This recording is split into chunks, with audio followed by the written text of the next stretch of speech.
Hello, Durud and Shalom. We be live. Hi, everyone. We have a lot to go through today. There's a lot of new updates. A lot of them, by the way, predicted by this monkey over here Hello. yesterday. Hello, hi, Grease Monkey. You were right about many things yesterday. Do you want to Yes. brag? You want to do a bragging, thing? Like you want to say, "I A told you so." victory lap, a little monkey dance. Victory lap. Yeah, monkey dance. Yes, yeah, yeah. Go ahead, go ahead. Get it out there. Tell people. Well, we had mentioned yesterday, this was in my heart more than in my realm of possibilities. I had it at about a 10% chance that, look, maybe Lebanon and Israel are going to make some kind of deal. Like having them talk is about, okay, just stop calling what Israel is doing an invasion. As a government, we support them in getting rid of Hezbollah because, well, I'm gonna go farther in this lap. I said having the threat of Julani is going to make Lebanon and Israel work together because they would rather have that. And I remember I was not respecting the voices. I was a very bad person for suggesting that the threat of the decapitator was anything but stupidity. But it led directly here because I assure you, neither Lebanon nor Israel want Julani to come in. So what happened? Oh, they're talking. It seems that they can work it out. Seems like they're like, no, I don't want Julani and his Turkish buddies coming over here. Erdogan and Julani to come over here and try to fix this. We'll work it out. First, you have to tell people what happened because people are like, you have to give people context, right? Well, I'm sorry. Go ahead. Go ahead. Give them some context. Okay, so yeah, like always assume people have no idea what you're talking about because you're all talking about all of this detailed stuff. You have to give like a one line, like a easy to understand for people who have not been following the news what happened before we jump into it, right? So the news is that Israel and Lebanon have came into with an agreement that Israel is going to provide an opportunity for the Lebanese army to push Hezbollah back in certain areas. And then they will see how they do. And then if it works well, they will go to other places. So that's the context. That's the agreement. And now Lebanon is on fire because Hezbollah people are like, hell no. Hell no. We're not gonna let you do that. But that's the agreement that has been signed between Lebanon's government and Israel, right? Yes, we know that they're probably coordinating, giving the intel to Lebanon so they know where to go, right? I mean, right. Lebanon might have its own intelligence on this, but I doubt it's going to be as good as Israel. So this is this. So I okay. So I don't want to ruin your victory dance. I doubt it has much to do with Syria, but I'm gonna go with what you're saying. Okay, I think this is Israel showing to the world that this is not going to work, right? I think that's I might be wrong. Okay, so Monkey's theory is that this is them pushing the whole Syria comment pushed Israel and Lebanon to do this, okay, which might be right. My theory is that Israel is like, you want other people to take care of Hezbollah? Let's give them a chance. Go ahead. Be my guest. And then once they fail, give it back to us. That's Lior is saying my money is on the monkey. Thank you. Okay. So that's so it's good. We'll see which one ends up being correct. Okay, but yeah, too interesting. But it's an interesting development for sure, right? Talks are the beginning of coordinated strikes. You start with talks, then your military start talking. If your military has a common goal, even if they don't like each other, they're going to like the intelligence because whoever is the general that's in charge of Lebanon is going to like getting some victory. And his surest chance at some victories is taking that Israeli intelligence. And he gets more little medals on his chest, more little money in his pocket, and he's going to start getting addicted to that great Israeli intelligence on where these bastards are. So Lior is asking, how significant and historic is this? Very. And it potentially could lead to a civil war in Lebanon like we had before. The last civil war in Lebanon lasted 15 fucking years, right? And this has the potential, instead of disarming Hezbollah, is probably it has a high potential of moving Lebanon into another civil war. That's what that's the worry here. That's the worry here, right? And a question: that Hmm. 15-year war was highly funded by Iran and outside actors, right? No, that's Not that's no, IRGC. no, no. No, no, no. That civil war opened the door to the Islamic Republic to come and take over Lebanon. Yeah, Okay. yeah. Omid is saying, "Whoa, that's a nice banner, man. You guys like it? Do you like this monkey? Look at that. I think I want to learn how to do that. You do great stuff. Oh yeah, it's cute. It's cute, right? The guys like it. I didn't like the fact that when we were over here, we had the flags, and when you're here, we don't see the flags. Okay, so I put this here so that we see the flags regardless. And also we got a super chat from Fleshy. Thank you so much, Fleshy. Already getting us started. Saying straight free MOU Pre. closed right now. Oh, closed right now. Oh, completely. Oh, it's completely closed. Holy shit, 100% closed. What's the oil prices at? So, Monkey, when you're not speaking, close your mic so we don't hear the background noise. Oh my god, how is this? How is this a thing? How is this like? Are you sure it's completely closed, Fleshy? Because prices are still low. Wait, oh no, sorry, never mind. The markets are closed. What am I even talking about? We'll see the adjustments on open on Monday, I guess. Okay, so sorry, I forgot that yesterday we already discussed the fact that President Trump responded to the Islamic Republic aggression to the Singaporean commercial ship only right before the markets were closing to take advantage of the fact that the markets are closing. So yeah, that's why we're not saying any. I forgot that it's the weekend. I'm sorry. I'm sorry. Anyways, let's get an update to everybody regarding what just happened so that everybody is on the same page and then we could talk about it. We'll talk about the current conflict in the Strait of Hormuz, the back and forth, and then we'll go to the Lebanon situation right now. And then we'll go to videos I have from the internal politics within Iran. Is that helpful? Do you like that? I think it's That good. sounds fantastic.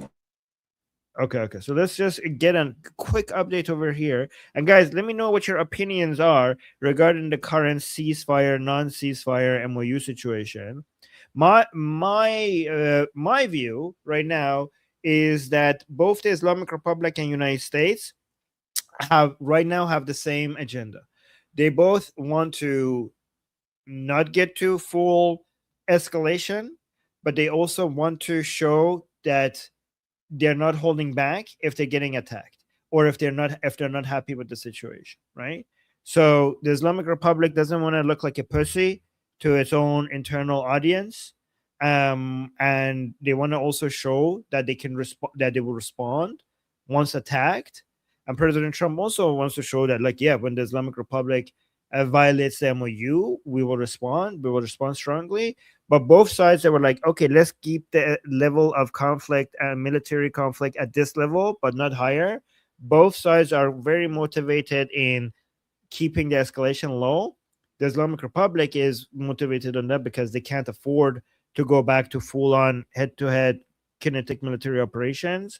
They can't afford that at all right now. United States is also low on munitions, and also they want to keep oil prices down before the midterm elections.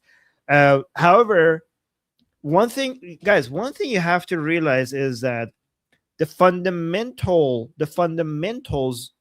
is still fucked up. The fundamental conflict between the Islamic Republic and United States, none of that has gone away. So we are going to, I think we're going to, for the foreseeable future, we're going to have these periods of time where we have a very fiery ceasefire between them. But one way or another, we are going to go to conflict.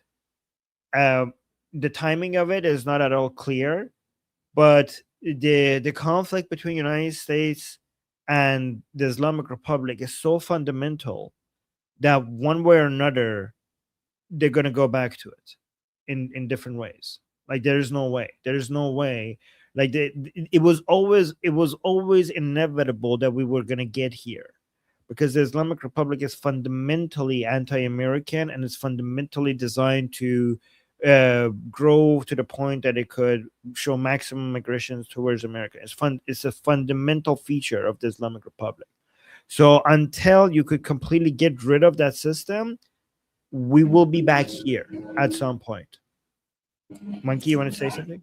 These are not logical actors. So if they're not logical actors, the things that would logically make a regime like, wait, let's make a deal, maybe we have another way forward here, won't work on them. There are one goal people, and they want the apocalyptic, whatever. Well, if I'm going to be more pragmatic, they want control of the strait and attacks on it. They want to be able to get a toll on the strait. I think that's like their main goal, and this whole big mess is a way to kind of get control of the strait, get like a steady income from that, and they're not going to back away from it. Their like underlying long-term goal is the apocalypse. So I mean, you can't work with these people. They're a little crazy. They're very fragmented. So that's my take on it, my outsider take. These are not logical actors. So, I might disagree a little bit. I think they're more logical than people give them credit. I think at the end of it, it all comes down to money and power. And a lot of times, if you go into the details, you'll see that these whole Durka jihadi Islamic end of times narratives is a tool. They do take advantage of idiots very well.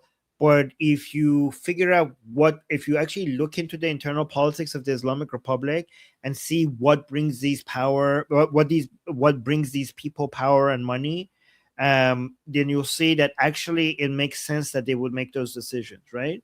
So that's one thing. And also, when it comes to the Strait of Hormuz, the Strait of Hormuz is not the goal itself; it's leverage for another goal. So the Islamic Republic is looking at the Strait of Hormuz as one of the most important leverages that they need to, be able to use, because they have lost a lot of their leverage. They have lost a lot of their leverage.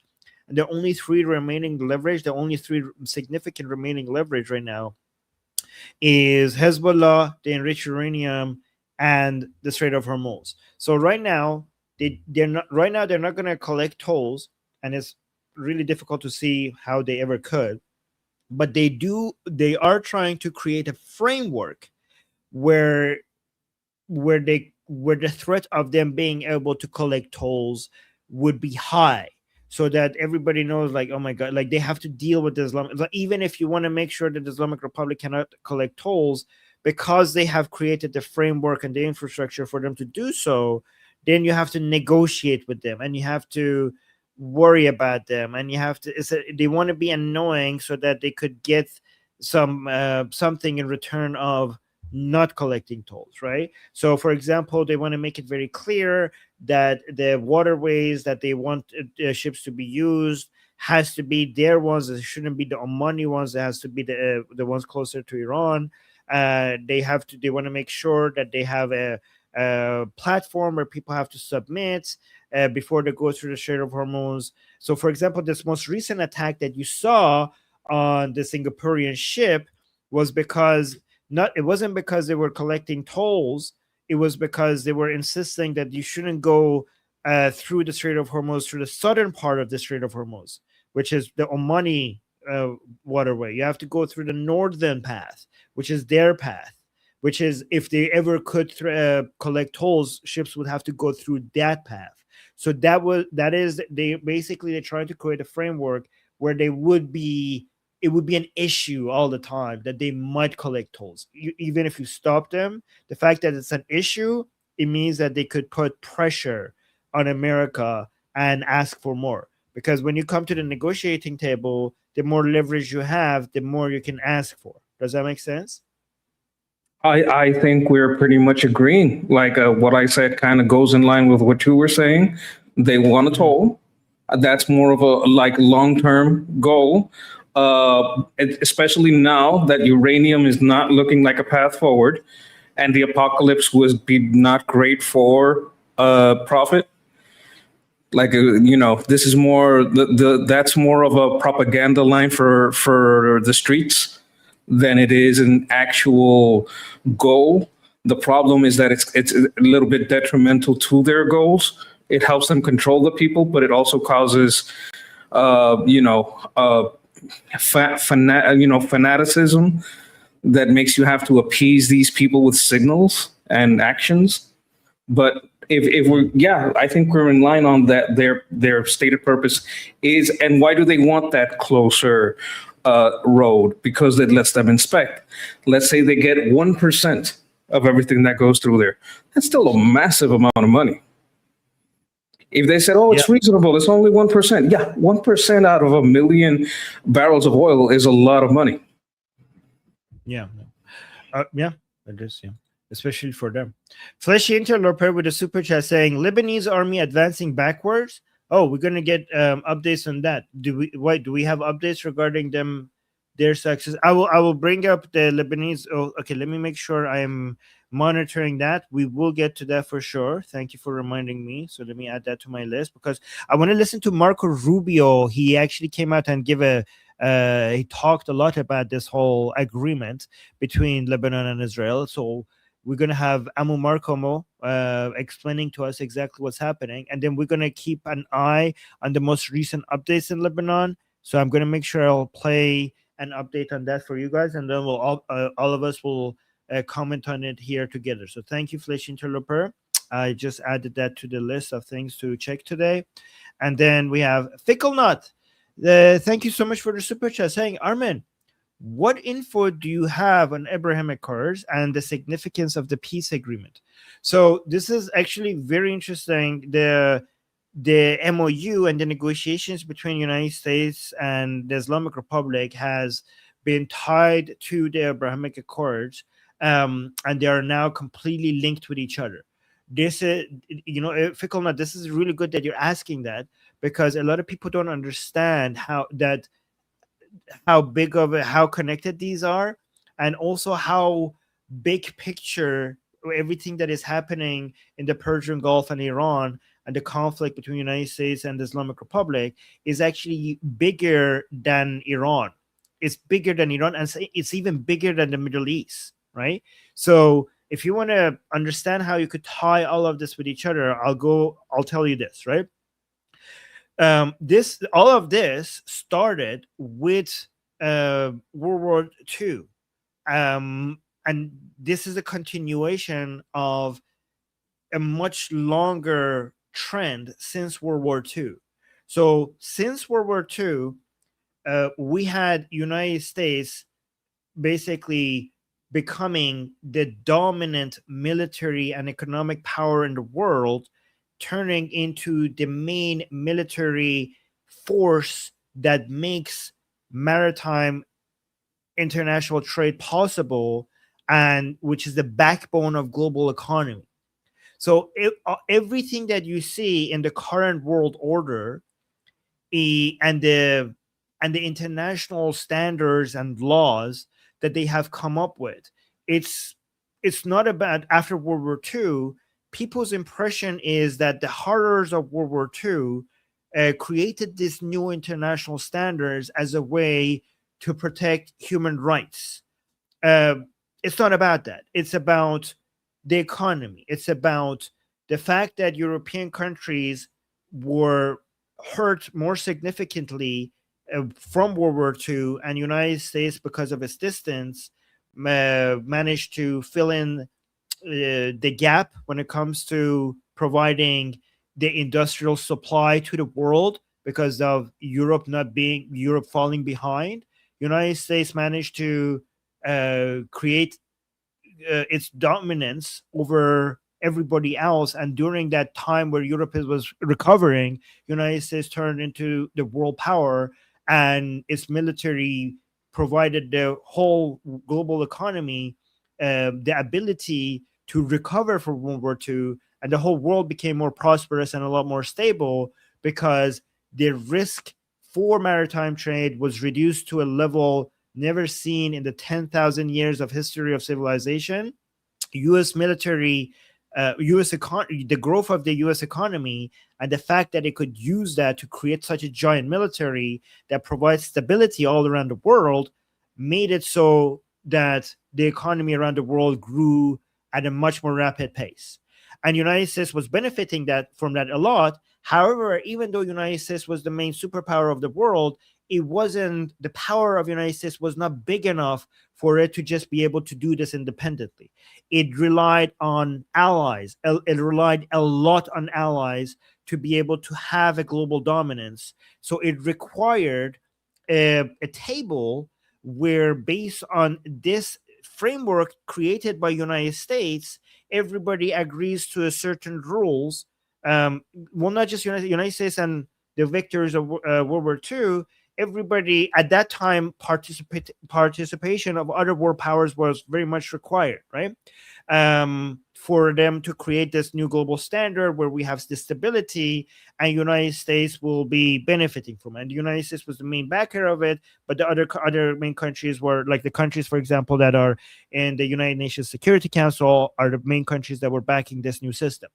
And it benefited everyone else because it provided some stability for everybody. So it was an opt-in, like everybody had to agree to it. So United States had to make the system. United States and the victors of World War II had to create a system where everybody would volunteer to come in and become a member of it, which is like everybody in the United Nations that has a seat in the United Nations, right?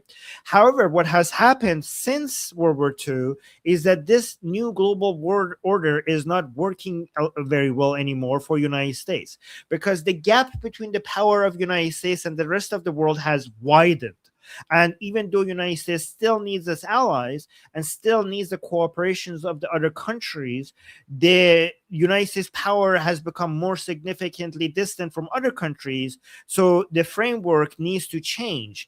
And United States before was providing a lot of military service, security services to so many other countries because it was a win-win for United States and those countries.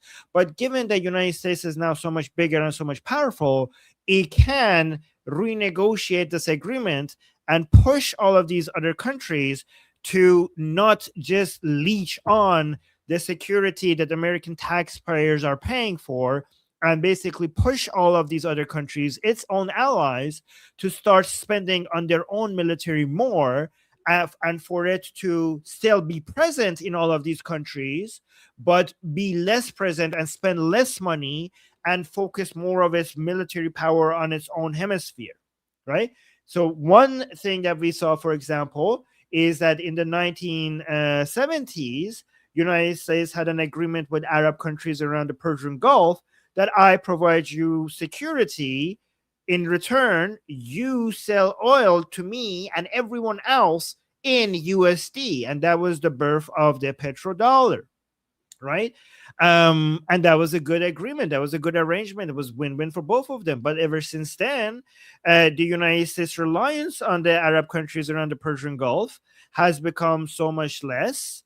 And this whole arrangement of I'll just give you security, it doesn't make sense as much anymore. United States, because United States has so much leverage, it doesn't require to just provide all of these services for free. The US dollar is strong, not just because oil is sold in USD. It has many other factors are attributing to the strength of US dollar. And United States has its own oil. Again, I'm not saying United States doesn't need the Arab countries around the Persian Gulf.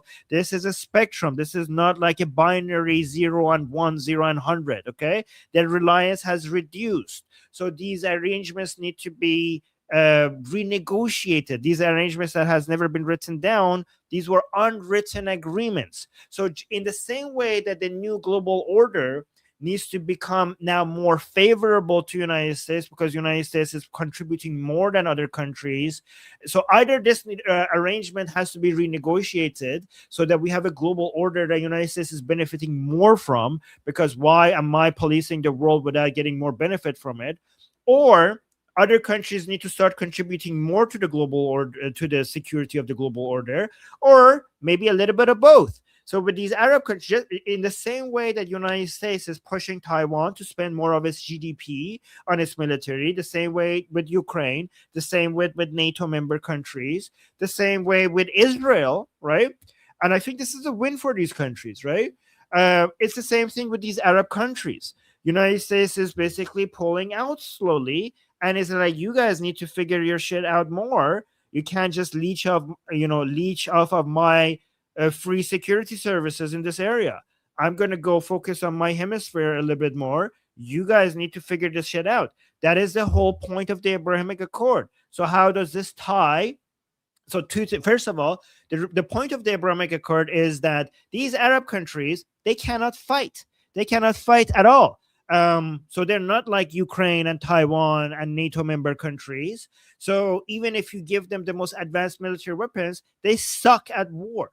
Okay, and they also don't have their own standing armies. They might have big toys, like very expensive toys to play with, but they don't have actual armies. Like, I don't know, Turkey has an actual army, Egypt has an actual army, Saudi Arabia doesn't, UAE doesn't, Qatar doesn't, Bahrain doesn't, Kuwait doesn't. Okay, Oman doesn't. So what do you do? Like, Saudi Arabia was trying to act like, okay, I'm going to go to China and to Russia. Go, try.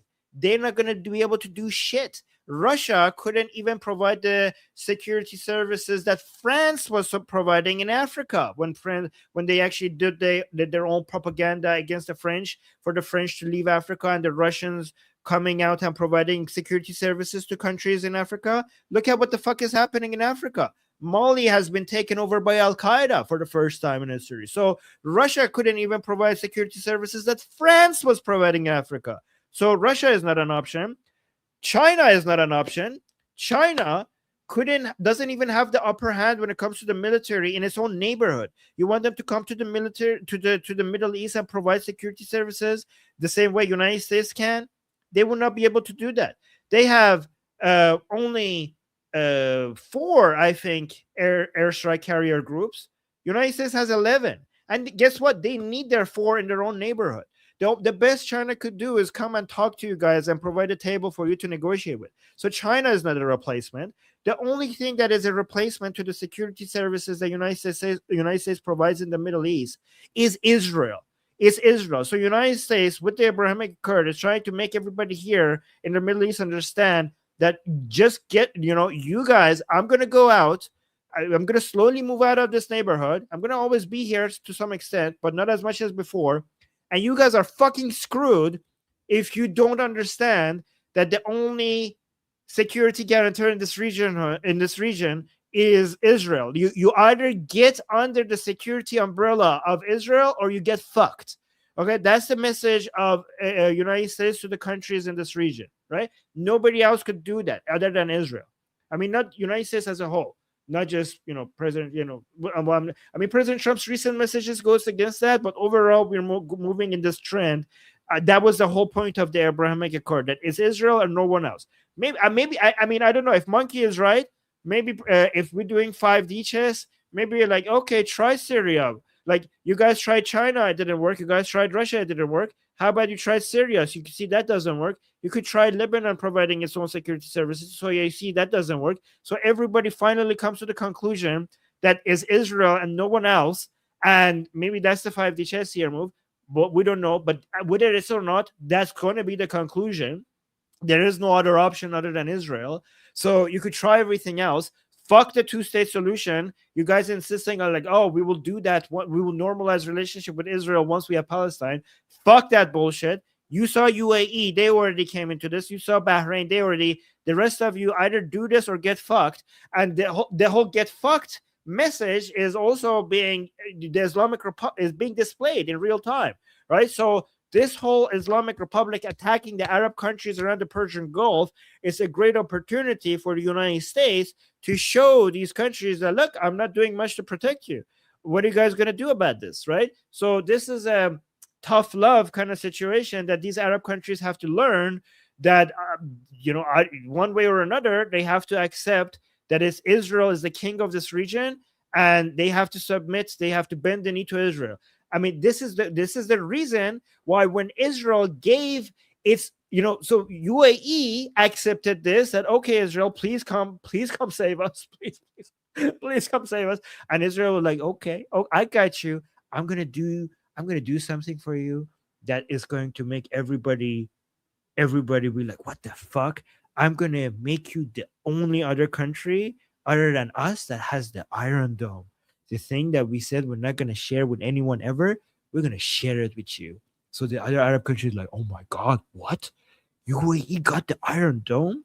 Holy shit. So Israel rewarded UAE in such a significant way for submitting, for bending the knee to Israel. So this is going to be a beautiful lesson for all these other Arab countries that submit to Israel or get fucked by Islamic Republic. So all of this conflict with the Islamic Republic is actually an opportunity for United States to push all of these countries into the arm of Israel. Does that make sense?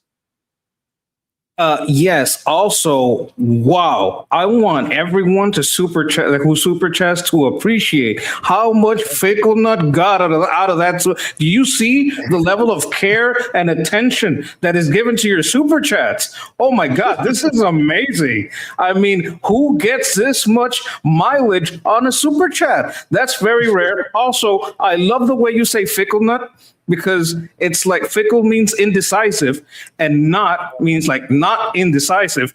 But when you say fickle nut, nut can also mean organism. So it's like an indecisive organism.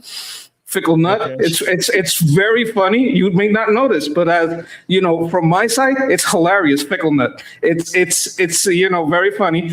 I would like to give a Walmart American explanation of everything you just said. Okay, go ahead. So at the end of World War II, everybody was broke. They had no money. And someone had to protect the trade, the ships. Who's going to protect the ship? America said, I'll protect the ships. But all you guys, you got to use the dollar when you're buying oil.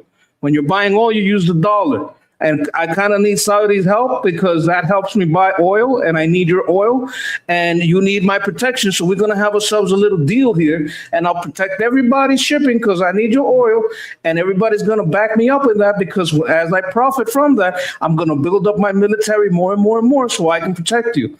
But I don't need your oil no more. I got my shale. I got my own reserves. We got new ways to dig oil. I don't even need your oil no more. You guys are not putting in the help. Right? When I need your bases, you're not going to give me the bases. You guys haven't developed your own defenses so that you can, bring up your end of the bargain. And when push comes to shove, I still got to walk on over here with my carriers and take care of anything that goes wrong over here in the Persian Gulf. So we're going to have to renegotiate this deal.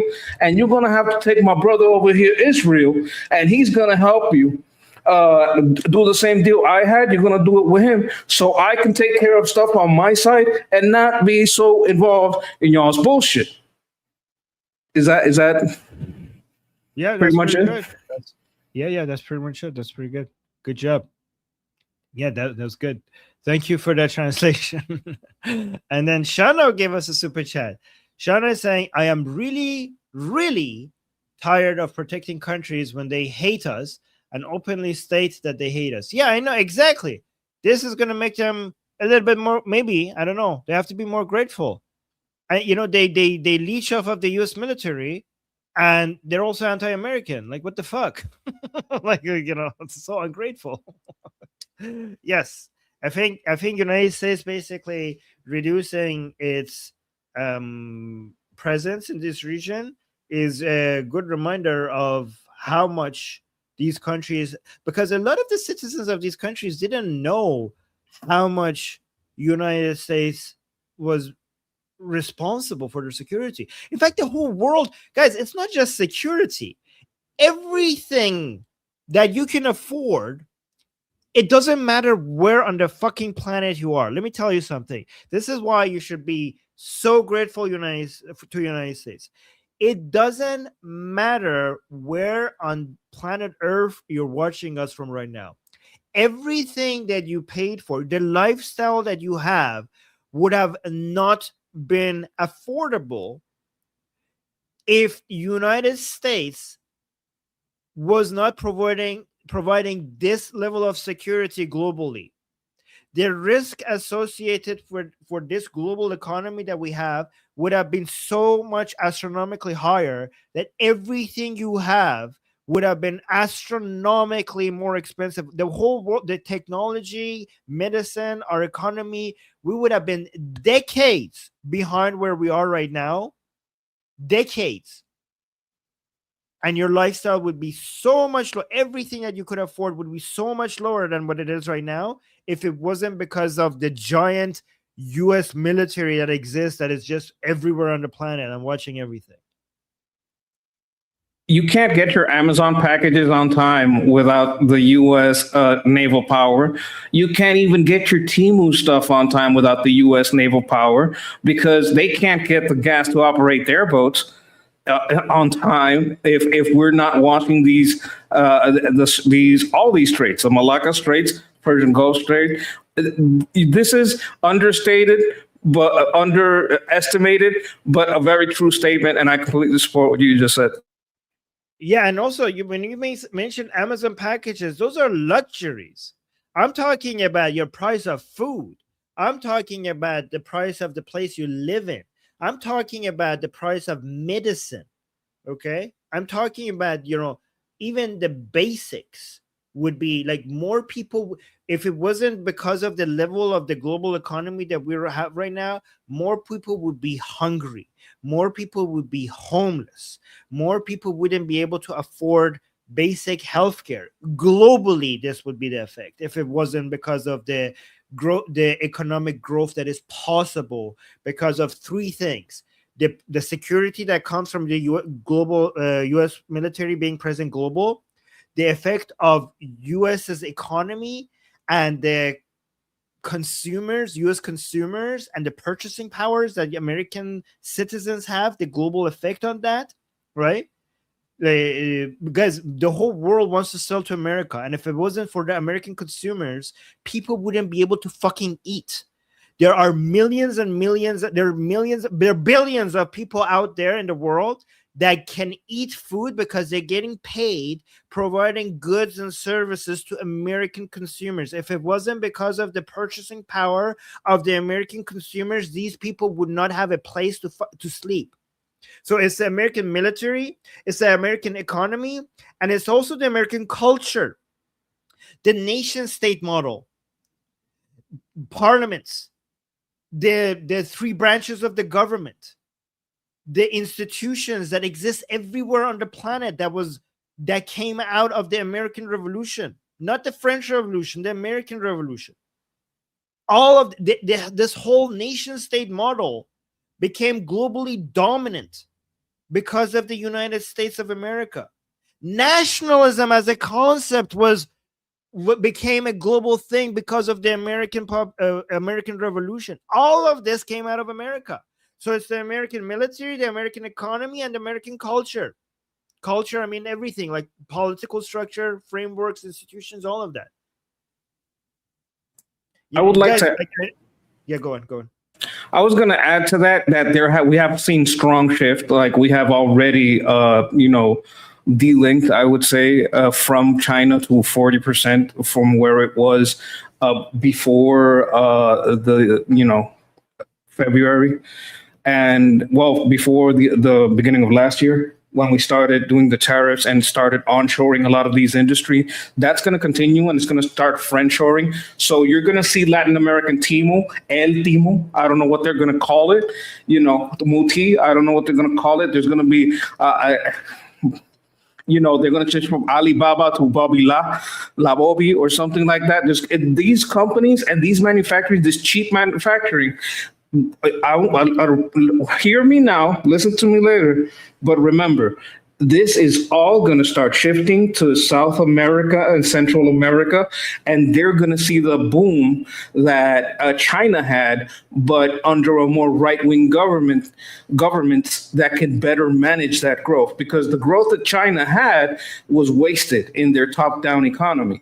Imagine that growth that China had because it was the hub of production under a more free market minded model. It could lead to the American, side, American hemisphere, the top to bottom, that side, having an economic power that and unity that we have not seen on Earth before. It also might help China become more capitalistic, because as more things move away from China, the only way to compete with the other countries who are taking its fair share would be for it to at some point free its economy a little bit more, because there's no other way to compete. Let's go to Justin. Justin, thank you so much for the super chat, saying, Armin, I think you're onto something here. Remember, Trump said he wanted peace for New Year's. Trump may be intending to use all this volatility to eventually push all the Arabs into Abrahamic Accord. Yeah, I mean, he said that. He also posted about it. And also, I do also think that this is above Trump. This is more deterministic than people realize. So yeah, I do think that Trump was, he posted about this, that these countries, all of these negotiations need to lead to eventually more Arab countries accepting the Abrahamic Accord. And I think that Trump is moving a lot in that path. I think he's a catalyst, like he's speeding it up. But I also think that this is just so much based on the laws of power and economy that it's more deterministic than people realize, and it's inevitable. Different presidents could slow it down or speed it up, but one way or another, we're going to move in this direction. And then we have Tim. I agree. You agree? Okay, that's great. Tinley with a super chat saying, without the US, there won't be a Taiwan to make chips for your smartphones, tablets, computers, gaming console like Nintendo or Sony. I mean, yeah, there wouldn't even be computers or the internet at all. Like, we wouldn't have the internet or computers. Like, all of that came from the United States. Yeah. And yeah, thank you so much for the super chat. And then we have Shauna. Thank you so much for the super chat, saying Europeans deindustrializing is also a huge problem, and their green, so-called green energy. We are in a global energy crisis because of the actions of the European. Yeah, especially Germany going against nuclear. That was the most retarded shit ever. Here's the thing: the right answer is let the fucking market decide. Okay. Here's the thing: more people need to understand that we don't know what the right answer is when it comes to the economy, when it comes to industry, when it comes to what works. I want people to learn to be more skeptical. Okay. I want people to say, like, it's like, what would work? What would help us grow? We don't fucking know. Here's a tip. Nobody fucking knows. The best answer is to just let loose and let the market figure it out, because you cannot do better than the market. You cannot. The answer to, green energy, if the governments didn't touch the market, as much as they are, there needs to be some involvement, to be fair. But if I would be 100% for whatever alternative to fossil fuels comes out, if you just let the laws of supply and demand figure it out, right? I do believe in subsidies and taxes to a limited degree if you could prove positive and negative externalities. But other than that, the government should stay the fuck out and let the market decide what direction things need to go based on the laws of demand and supply. Let the market figure it out. Nobody will be able to figure this out like a philosopher king at the top down, looking at things like, oh, I think this will make the economy more prosperous. You don't know. Nobody knows. Let the market figure it out. Let the wisdom of the crowd figure it out. And I'd like to put a little pushback on that. We should also consider nuclear. I mean, there's no good. I know why this is happening. This is because China went into the pockets of all these people and said, hey, you forget nuclear, use our solar panels from China, use our batteries from China. One of the American people that went to talk at NATO and tell them, what is this net zero thing you're doing? You don't make batteries. How are you going to have everything work on batteries when you don't make make them? Who makes your batteries? China. You want China to be in control of your batteries, of your energy, of your everything? So here, because China does not care about profit, they have a command economy. You can have as much local free market as you want if you have someone outside tipping the scales, because they're going to produce batteries and sell them at below market value, right? And this isn't against your argument. It just supports your argument that governments are stepping in even outside your government. Right? You can have your government be very free market, and an outside government makes super cheap batteries. And then your solution is not really the best. It is the cheapest, but it also gives away control in the long run.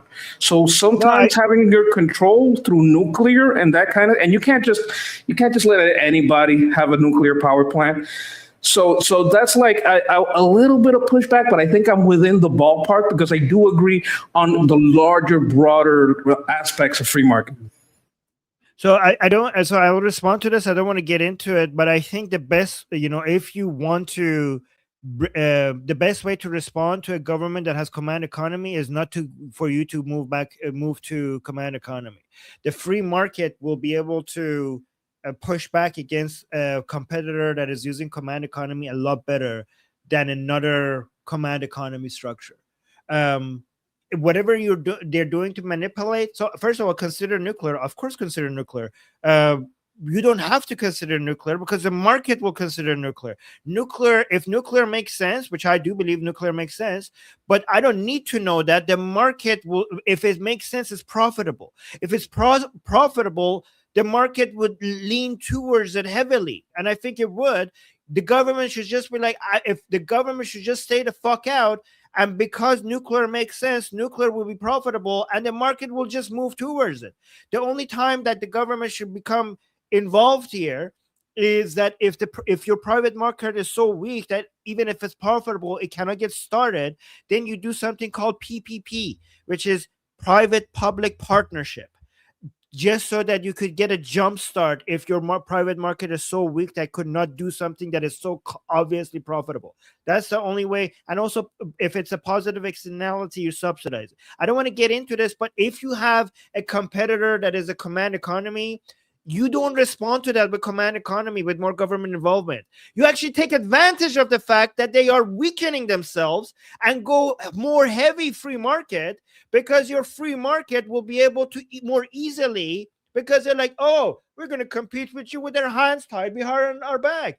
Okay, I'm going to go more free. My free markets are going to be so much more flexible in tackling your fucking retarded, slow command economy. Why would I see you're tying your hand behind your back. Why would I want to do the same thing and tie my hand behind my back? I'm going to be able to kick you in your nuts while you can't do anything about it. You can't guard your nuts because you tied your hands behind your back by being a command economy. I'm not going to copy you. I'm going to take advantage of you.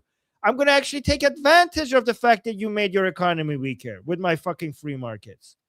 You're also correct in that they are blocking nuclear. So it is the government commanding the economy away from nuclear. You're right. So I didn't consider that. That's another good point. Yeah, you're right. Yeah, I mean, you want to block nuclear? That's good. My free market is going to go take advantage of the fact that you're not supplying something so profitable, and they're going to dominate in this area that you decided to stay out of. More for my free markets, right? Yeah. Anyways, let's go to another super chat. Fleshy Interloper with a super chat. Thank you so much. Saying education system teaches colonial exploitation. Another reason why the government should stay the fuck out, because if education was based on free markets, they would teach you the things that actually makes your life, you individually, more profitable, instead of brainwashing you with fucking bullshit. This is people like free education. This is what happens when government gets involved with education. Again, I'm saying government can get involved with education, but with subsidies. Government should get involved with education on the demand side, not on the supply side. This is another thing you get when the government gets involved with education. They start supplying things that there shouldn't be a demand for because it is not fucking profitable. Did you know Stay that out this of. is something they're working on, like having like a subsidy system where if you don't like the public schools, you can get a voucher for what would have been the cost of your education in the public system, and you could put that into a private school, and that's something that they're working on. Also, I do not want to have a lot of people don't want to have their hearts pulled out to make the sun go up. So that's a good thing about colonialism. Hey, no human sacrifice. That's nice. Yeah. No, I believe you guys, I am not for zero government involvement. There are certain things that have positive externalities and the government can get involved. And like that's a really good news, Grace. The way for the government to get involved is not to supply that itself, is to just give people subsidies to go spend it on those services in the private sector. And that would increase competition instead of reduce competition. That would increase affordability rather than reduce it. When the government, okay, we're getting into too much economic stuff. We're gonna need to go back to Iran soon. Shauna, thank you so much for the super chat. Is saying we're gonna vacay in Peru. Okay, Monkey got angry. What is it about the super chat? We're gonna. You want to read it yourself? You got angry about this. No, I was typing at, and the at is shift+2, and two makes the angry face. I got nothing but smiles for Shauna. Have a happy vacation. Hey, have a good time. I'm like, oh my god, what did Shauna say? Why did the monkey get angry? Okay, so Shauna is saying we're gonna vacate in Peru. Flip flops from Argentina, phones made in Taiwan using fuel from Venezuela. We're about to make the Americas great again. Yes, yes. This is the thing. United States is going to become so reliant on its own hemisphere that other countries need to start come and beg United States for protection unless they either have to spend on their own military or come beg United States for military, given how much everything is available in the Western Hemisphere. And then we have Fickle Nut with a super chat saying, Armin, did you hear that the October 7th happened because of a peace deal between Saudi Arabia and Israel? Did you hear this? Yes. No, it's because of the Abrahamic Accord. So Fickle Nut, you're correct. It's basically the Abrahamic Accord that you're talking about, right? I mean, well, Saudi Arabia is not part of the Abrahamic Accord, but the Islamic Republic and Hamas and Hezbollah were the axis of resistance as a whole relies on the so-called Palestinian cause, right? And they understand that the force against them is Israel and any other force in the Middle East that would want to go into the umbrella of Israel's under the security umbrella of Israel.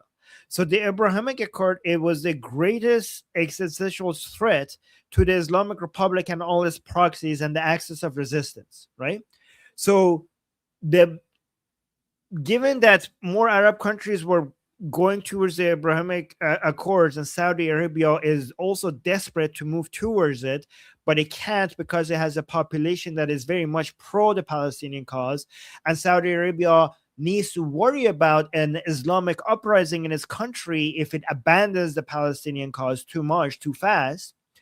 But the Islamic Republic the Islamic Republic and all its proxies were seeing that this is the direction things are moving, that the entire Arab world and Israel are moving together as a bloc against the Islamic Republic and the axis of resistance.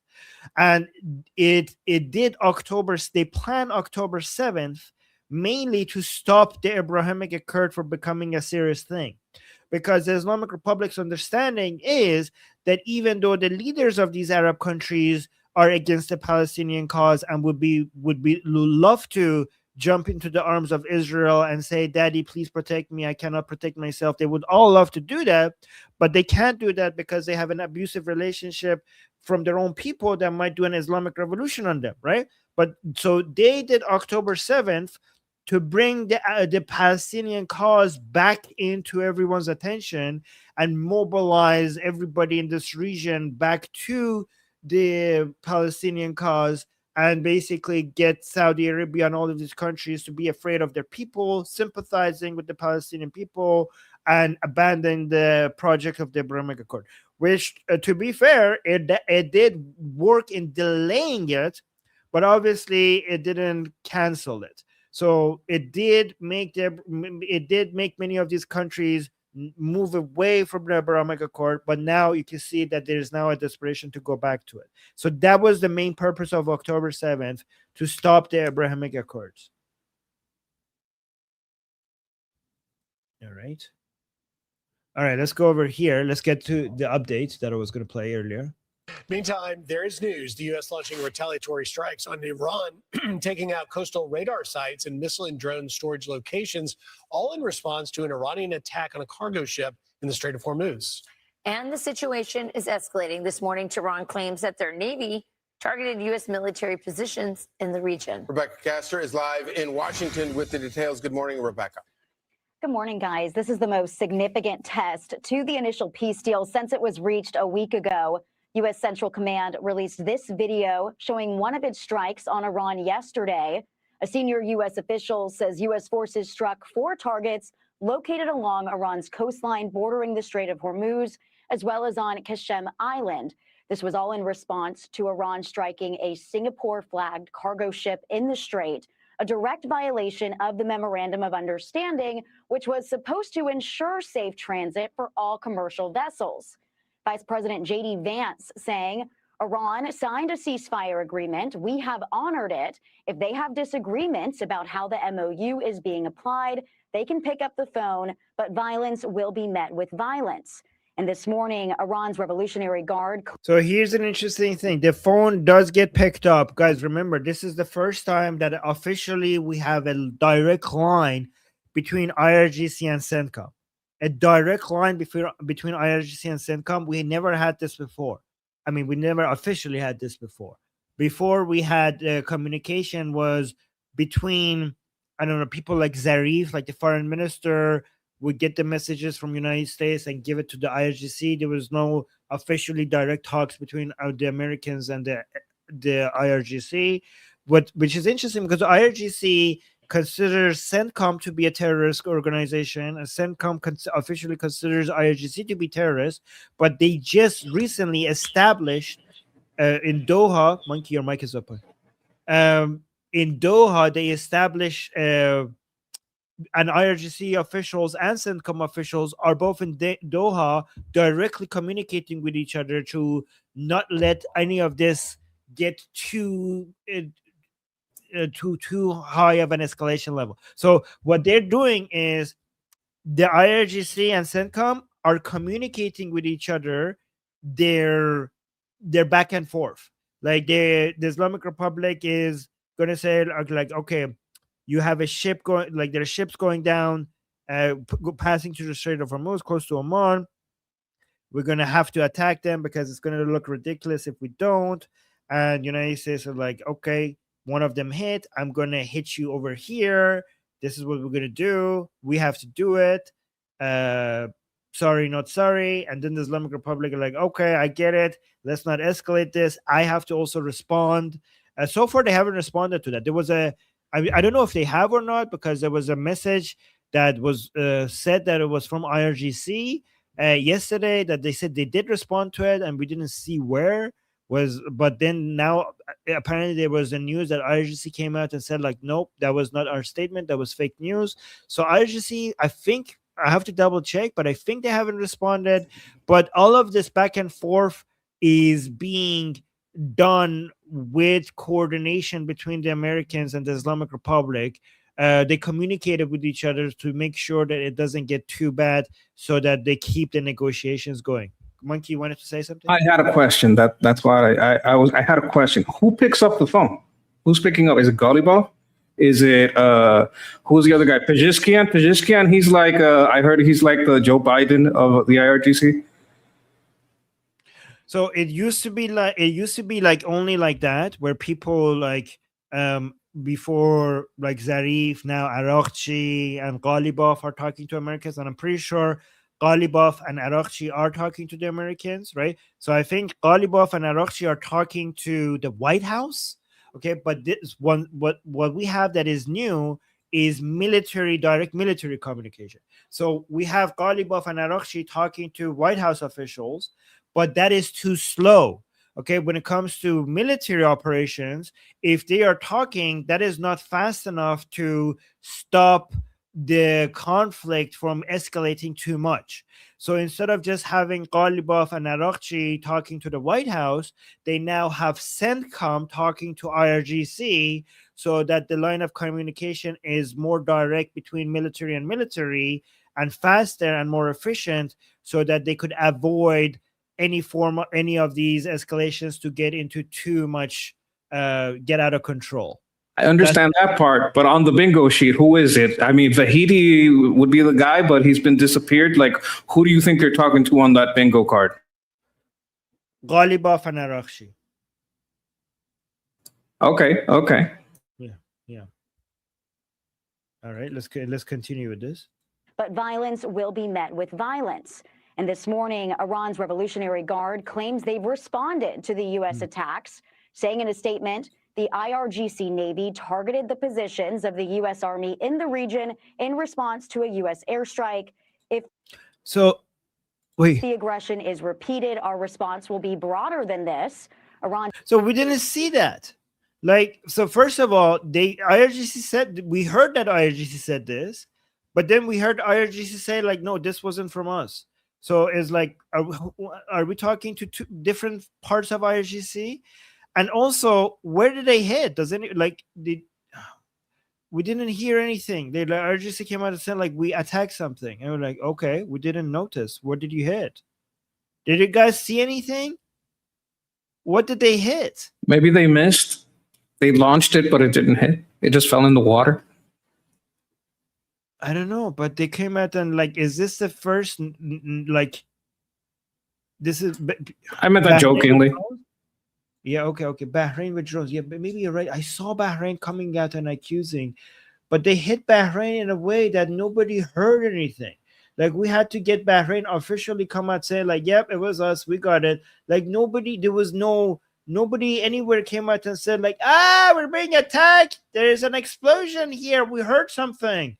Like, did we get that? Let me see. I think here's a report that we got from Bahrain, that they had to come out and say, like, yep, yeah, it was us. We were the ones who were getting, like, by the way, we predicted that it was going to be Bahrain. If it is Bahrain, let me see.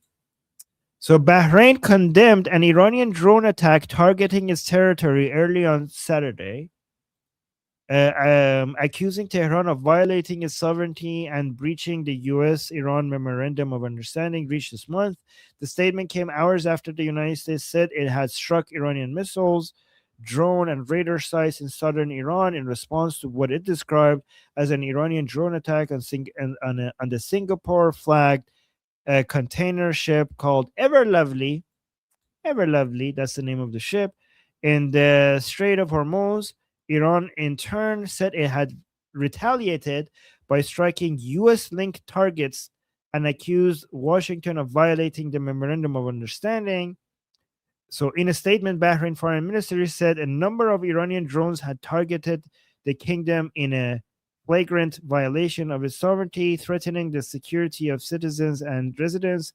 It said Iran alone bore responsibility for undermining peace efforts and accused Tehran of pursuing a policy of destabilizing regional security. Okay, so this is so bizarre. Because nobody, like, there was no sign, like, nobody came out and, like, oh my God, there's an explosion. Like, this is the weakest response by the Islamic Republic yet. This has been so weak that I think it's even possible that, like, I'm half joking, okay, that the IRGC contacted Bahrain here, like, hey, can you just condemn us and say we attacked you? I don't think that's a joke. I think that could have happened. I don't know.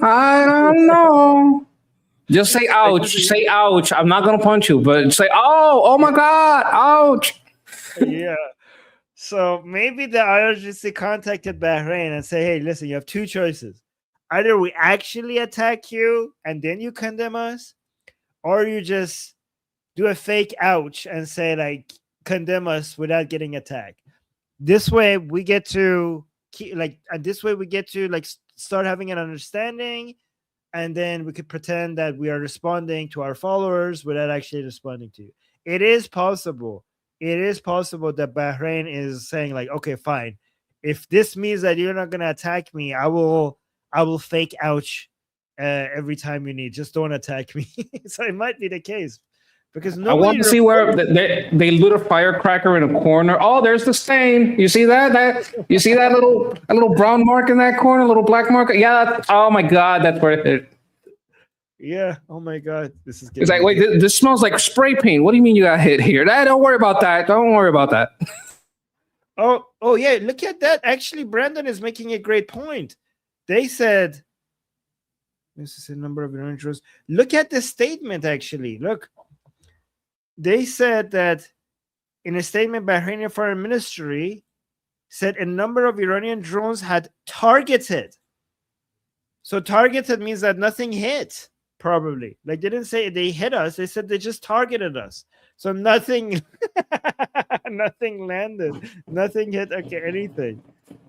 Ooh, thank you for your attention to detail. Language, it's very important to check the details. Thank you.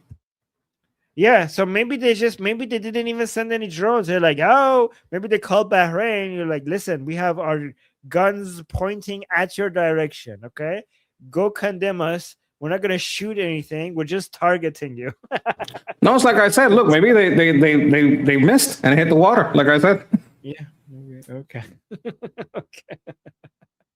Oh my God, this is so ridiculous. Okay, let's continue. Did not identify the targets or say where they were located, but Bahrain's foreign ministry says several drones targeted its territory early this morning. The country says the incident endangered civilians and that Iran is responsible for undermining peace efforts by continuing attacks. Despite this, the fragile ceasefire still seems to be holding. White House officials were expecting flare-ups like this, but are still committed to the deal, at least for now, guys. All right. Thanks, Rebecca. Thank you, Rebecca. Let's turn now. Okay, let's go over here. This is the next part that they were. Let's turn now. I think they're turning to this. This is the part where they talk about. Wait, hey, let's see what they talk about the targets.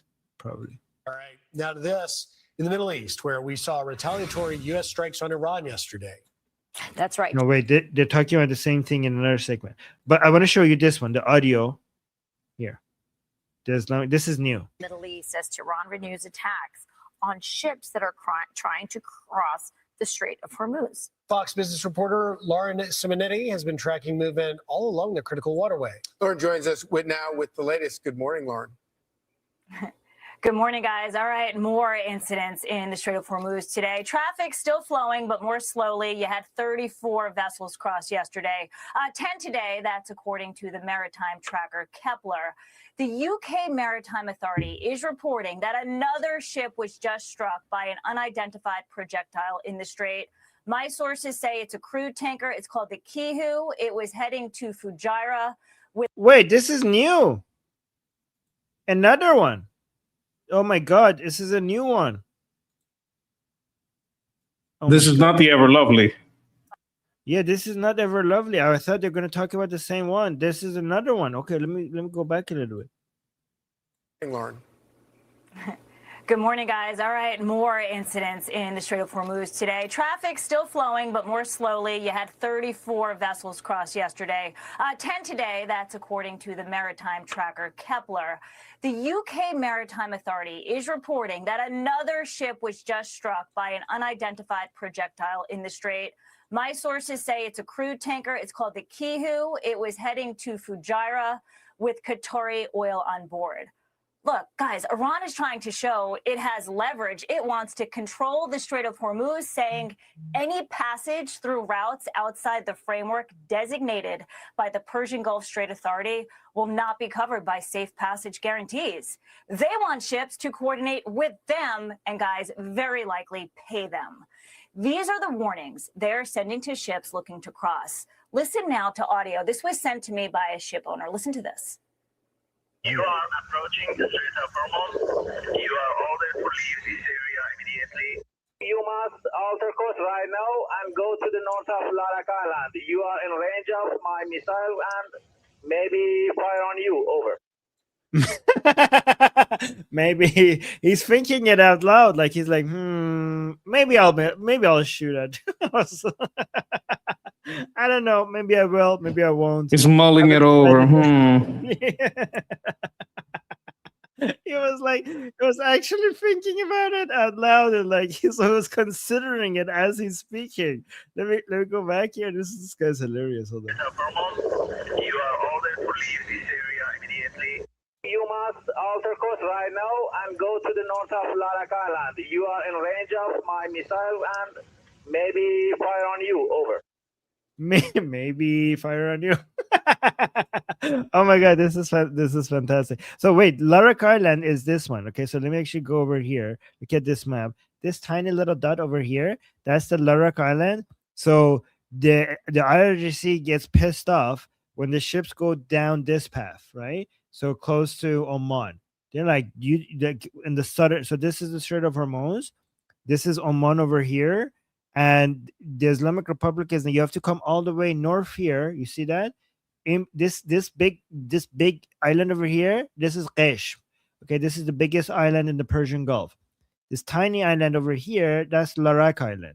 So the Islamic Republic wants to make it so that the waterway between these two over here, they wanted to make that the toll booth. Right, so they want the ships to come the northern parts of the Strait of Hormuz to go in between here, and basically everybody should go in between here.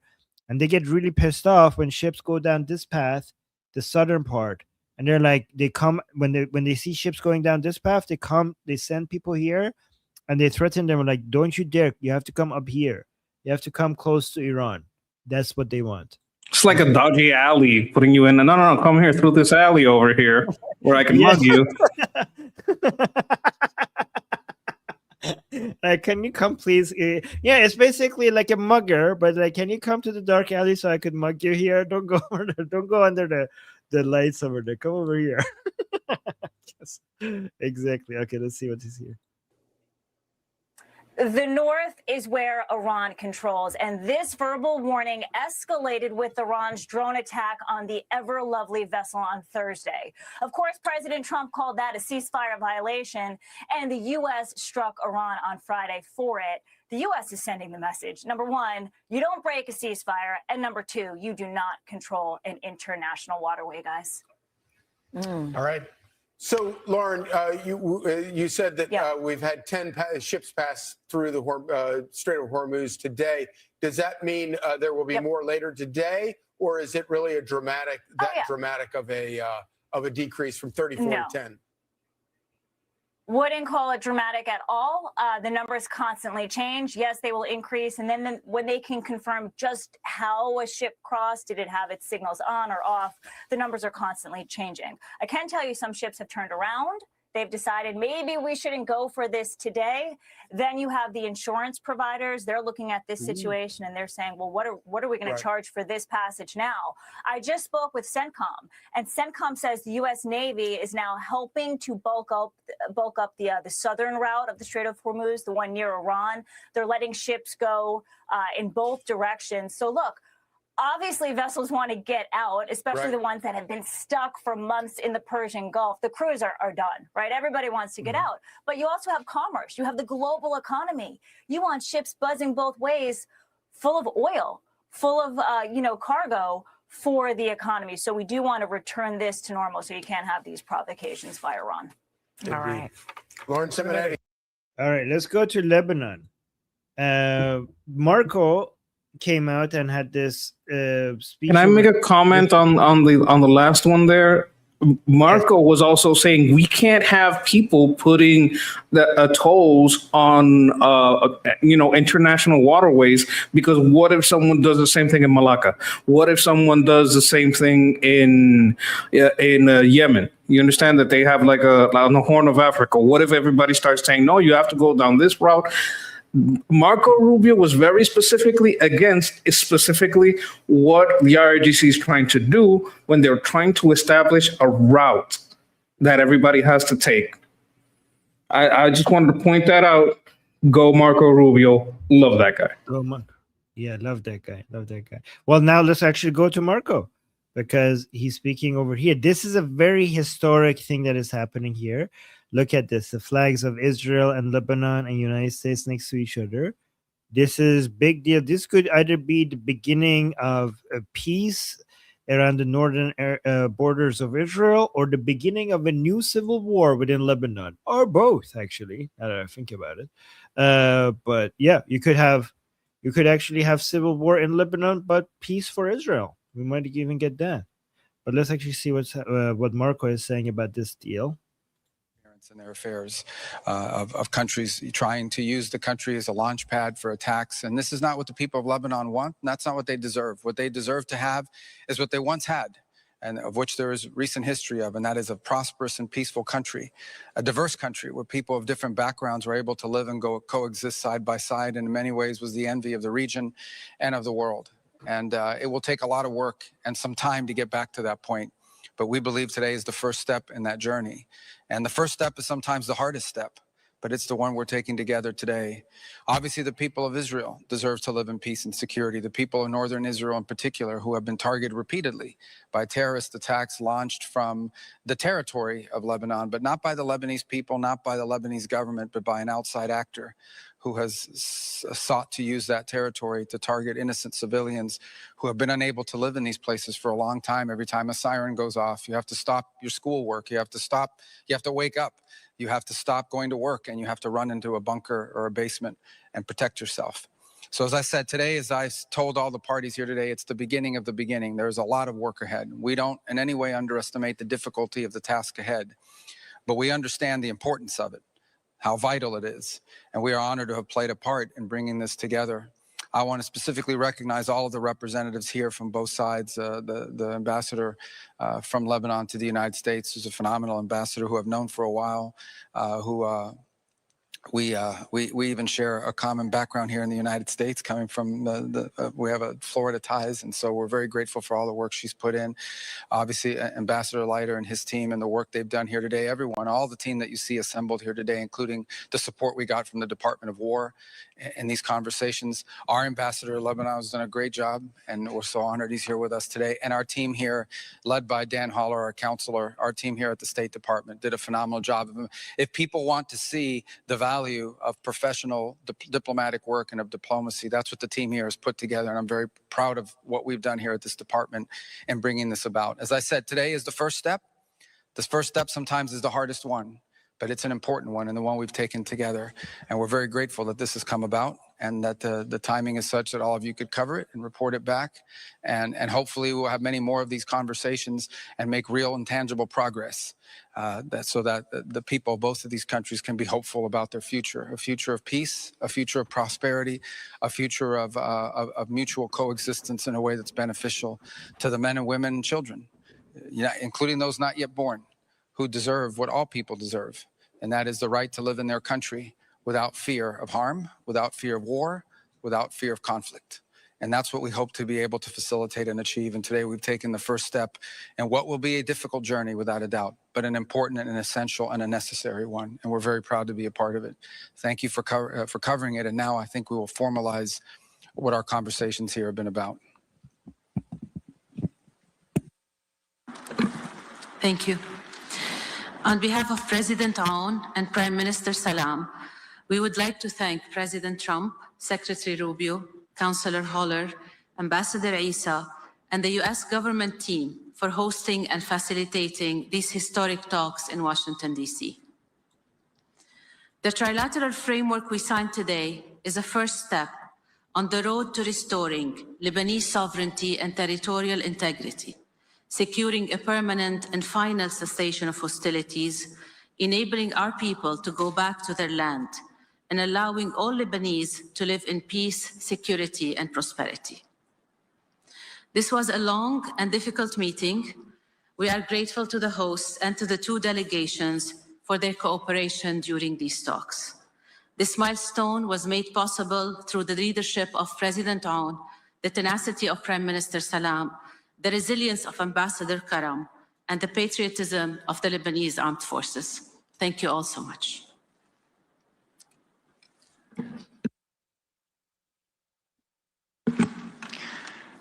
Your Excellencies, Ambassadors, Mr. Secretary, I want to first express my appreciation to Secretary Rubio and his incredible team.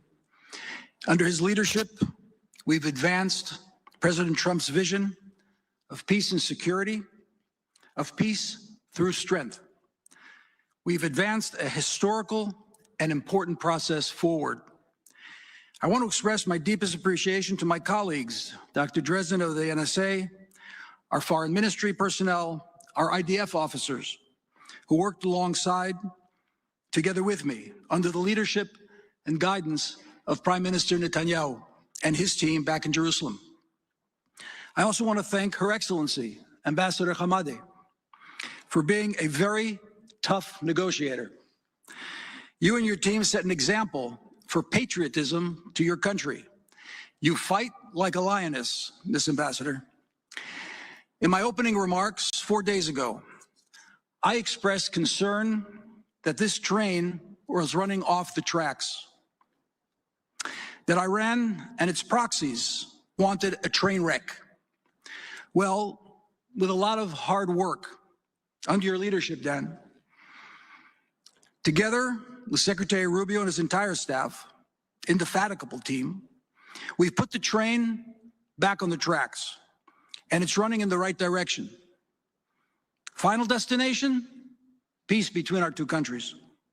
Real peace, where both countries will live in security, where Israel's and Lebanon's sovereignty will be respected, honored, and protected. In this performance-based trilateral framework agreement, Iran is out, Hezbollah is out, and the road to peace between Israel and Lebanon is in. This would not have been possible without the resilience of the people of Israel, and especially the residents of our northern Galilee, who have remained resolute in the face of Hezbollah terror. And last but not least, I want to thank the real heroes who have made this possible, the men and women of the IDF, who selflessly defend Israel, many of whom have given their lives in the battle against Iran and its proxies. I thank God for the privilege of representing the people of Israel and to sign this document on their behalf. This week's Torah portion, the Bible portion, in synagogues all across the world, tells of a false prophet by the name of Bilam, who came to curse, but ended up blessing. May we together turn the curses of war into blessings of peace. God bless Israel. May God bless Lebanon. May God bless the United States of America and all those who pursue peace. Thank you.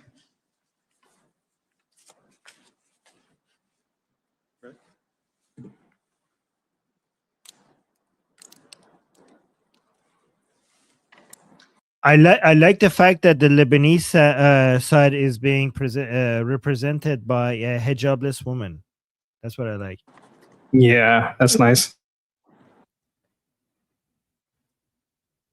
Ooh, Lebanon is signing an agreement with a Jewish man with a kippah on. That is taboo. Oh my God, this is gonna cause a lot of butthurt in Lebanon. But I mean, most Lebanese people love this. The fucking Hezbollah. The 18%, I think it's 18% that support Hezbollah. Like, I got some numbers here if you want to talk about that later. Really? You have numbers? How many, what percentage of Lebanon? Okay, so I have here that overwhelmingly people oppose Hezbollah. Even among the Shia, there's like almost a 27% against it among Shia, which is surprising. Wow. 27% against, like, they want to be Shia, but they don't want to be IRGC Shia. They don't want to be Hezbollah Shia. They want to be another kind, which is, you know what, if you're going to do it, better that way, right? But there's a 92% of Christians are against Hezbollah. I don't know what the other 8 are doing. I don't think they would like support, but maybe they're ambivalent. Not sure about that. 89% of Jews, Sunnis, 87% against. I think all these other numbers, they would, kind of unite into the support that they have, because there's 2% in the air, so it's 21% versus 79%. That's the 100, right? And that 21 is support. Only 18 is support. There's 2 that's in the air. And the ones in Shia, there's 27% that are against Hezbollah. So it's a very small, not very small, 18% is significant if you look at their total population. But it shows that the will of the people is against Hezbollah. Like, Hezbollah doesn't speak for Lebanon any more than the IRGC speaks for Iran. Right. Hezbollah loves using this tiny Christian support that it has, brags about it a lot. Like, they bring them out so much. Like, oh, look, even Christians support us in Lebanon. But they're a tiny minority anyways. We did get a super chat from somebody talking about this. Justin is saying, this takes Hezbollah off the negotiating table. Well, not quite, because Hezbollah still has the biggest army in Lebanon by a huge margin. Like, huge margin. So this is not over. Like, they haven't ever been on the negotiating table. So here's the thing. Hezbollah has never been on the negotiating table because they say they refuse to negotiate with Zionists. Hezbollah's understanding is that the only thing you do with Zionists is you kill them. You don't negotiate with them, which is the policy I think Zionists needs to have with Hezbollah. Right? You don't negotiate with Hezbollah. You basically, you kill Hezbollah. But yeah, so they have never been on the negotiating table. But they are relevant because their army is so much bigger than the Lebanese army, so much more powerful, because they have the Iranian people's oil. The reason why Hezbollah is so much more powerful than the Lebanese army is because the Islamic Republic gives them billions of dollars from the wealth of the Iranian people. We saw some recruiting things. We saw that they insure some of the homes over there. We saw, on this program. That's why you gotta, you gotta have on your notifications, Liberty Politics, so you know what's up. Because you have shown that even in Iran, the IRGC recruits people to go over there. And I think in the discussion group, we talked about how they insure the homes of the people in Lebanon that are for against Israel. More than Iraq. They build them. No. Look, they go beyond insuring them. So when Qasem Soleimani was alive, okay, he was responsible for building entire apartment complexes for Hezbollah people in Lebanon, like for free. Like, if you're Hezbollah, you get entire buildings, like units with like all the furniture and everything, with curtains even, right? Oh, that's so sweet. Terror is so nice. Yeah.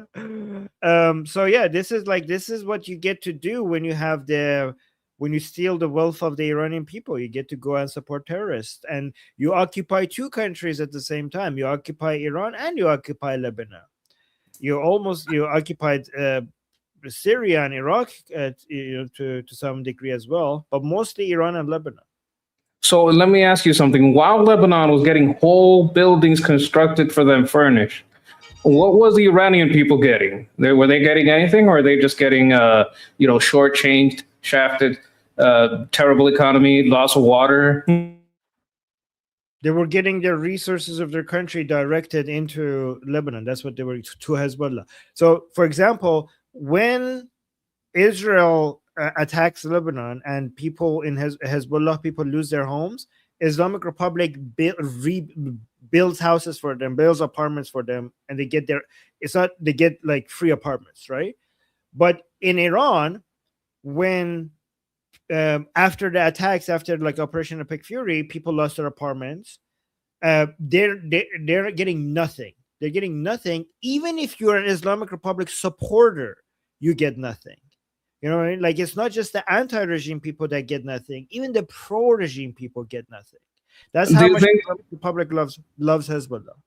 Do you think that's a recruitment strategy? Hey, we won't rebuild your home here, but if you move to Lebanon, you get a free home. Yeah. No, because they're fighting, because the Hezbollah people are fighters for the Islamic Republic.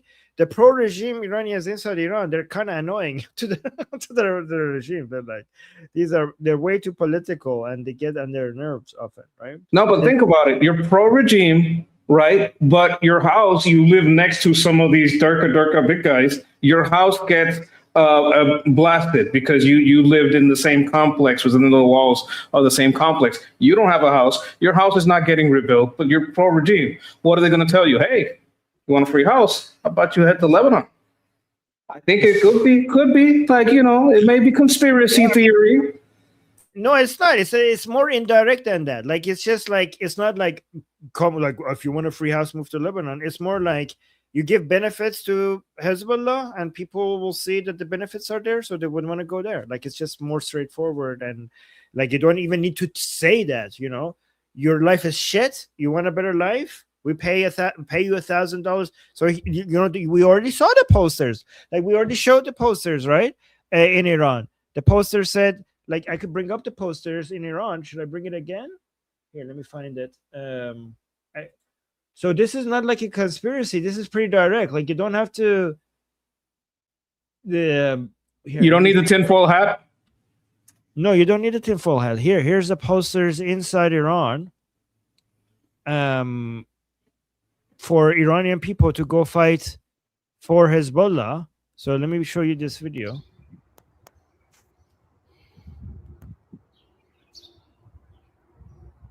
This video, by the way, it deserves to go.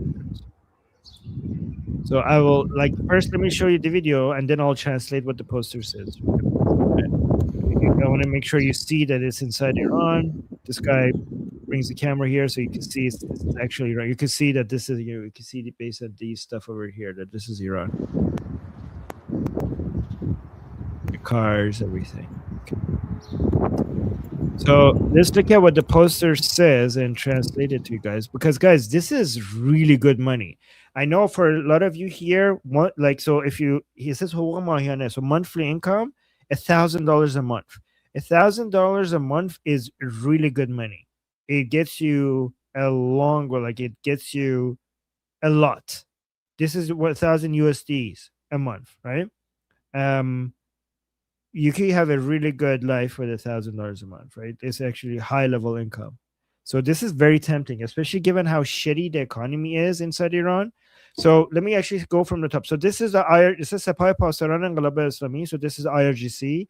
You can see a Hezbollah logo up here, and you can see an IRGC logo on the top right.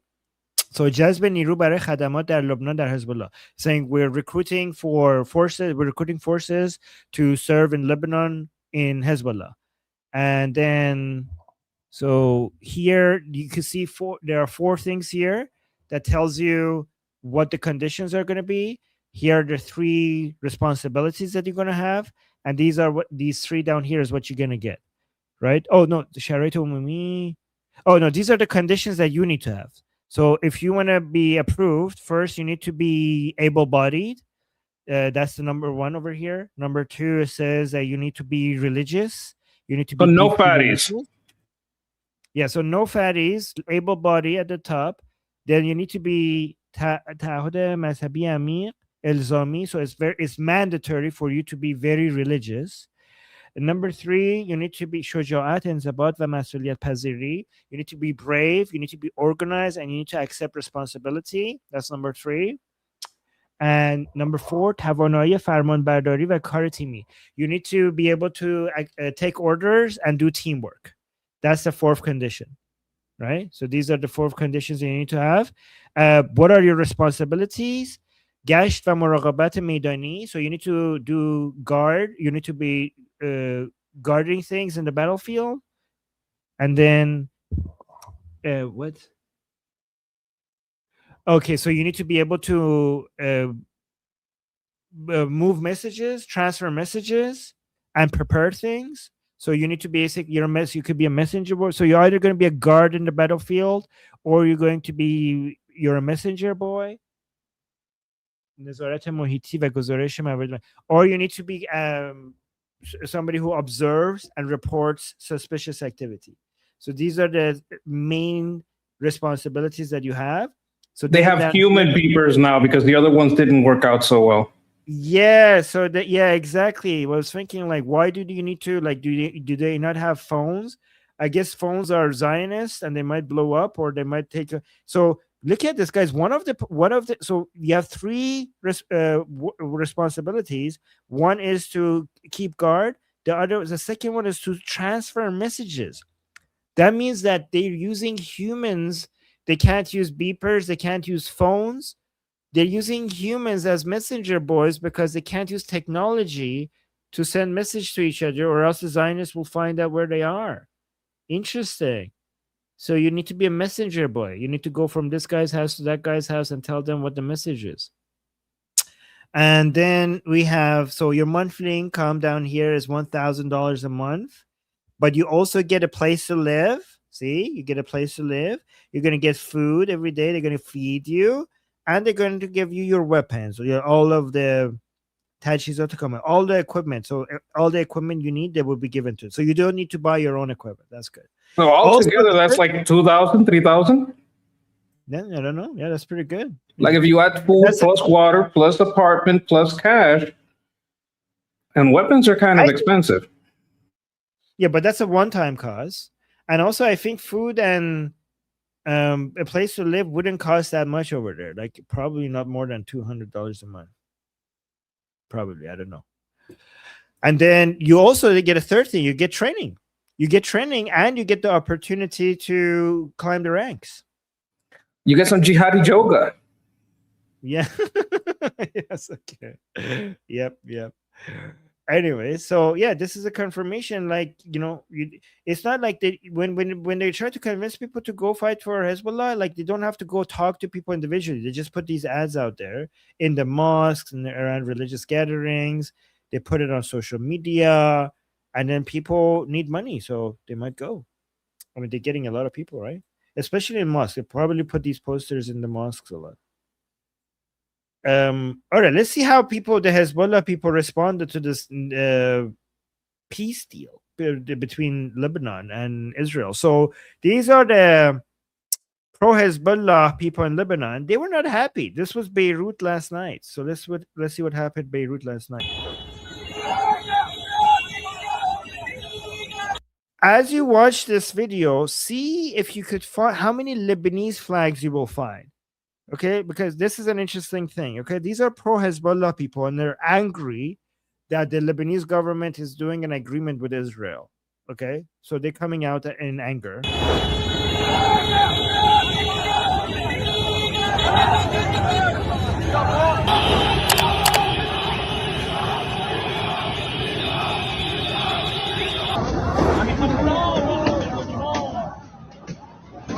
So you can see that was the Hezbollah flag over there. Burning tire. So these yellow ones, they're Hezbollah flags. Smoke-filled streets. Soldiers face. Oh, look at that. That's an Islamic Republic flag over here. Okay. Burning tires. Smoke-filled streets. Soldiers facing down angry crowds. Beirut erupted overnight, and the reason? A deal that Hezbollah says is a betrayal of everything Lebanon stands for. Late Friday night, the southern suburbs of Beirut, a Hezbollah stronghold, turned into a war zone. Motorcycle convoys tore through neighborhoods. Protesters blocked roads to the international airport.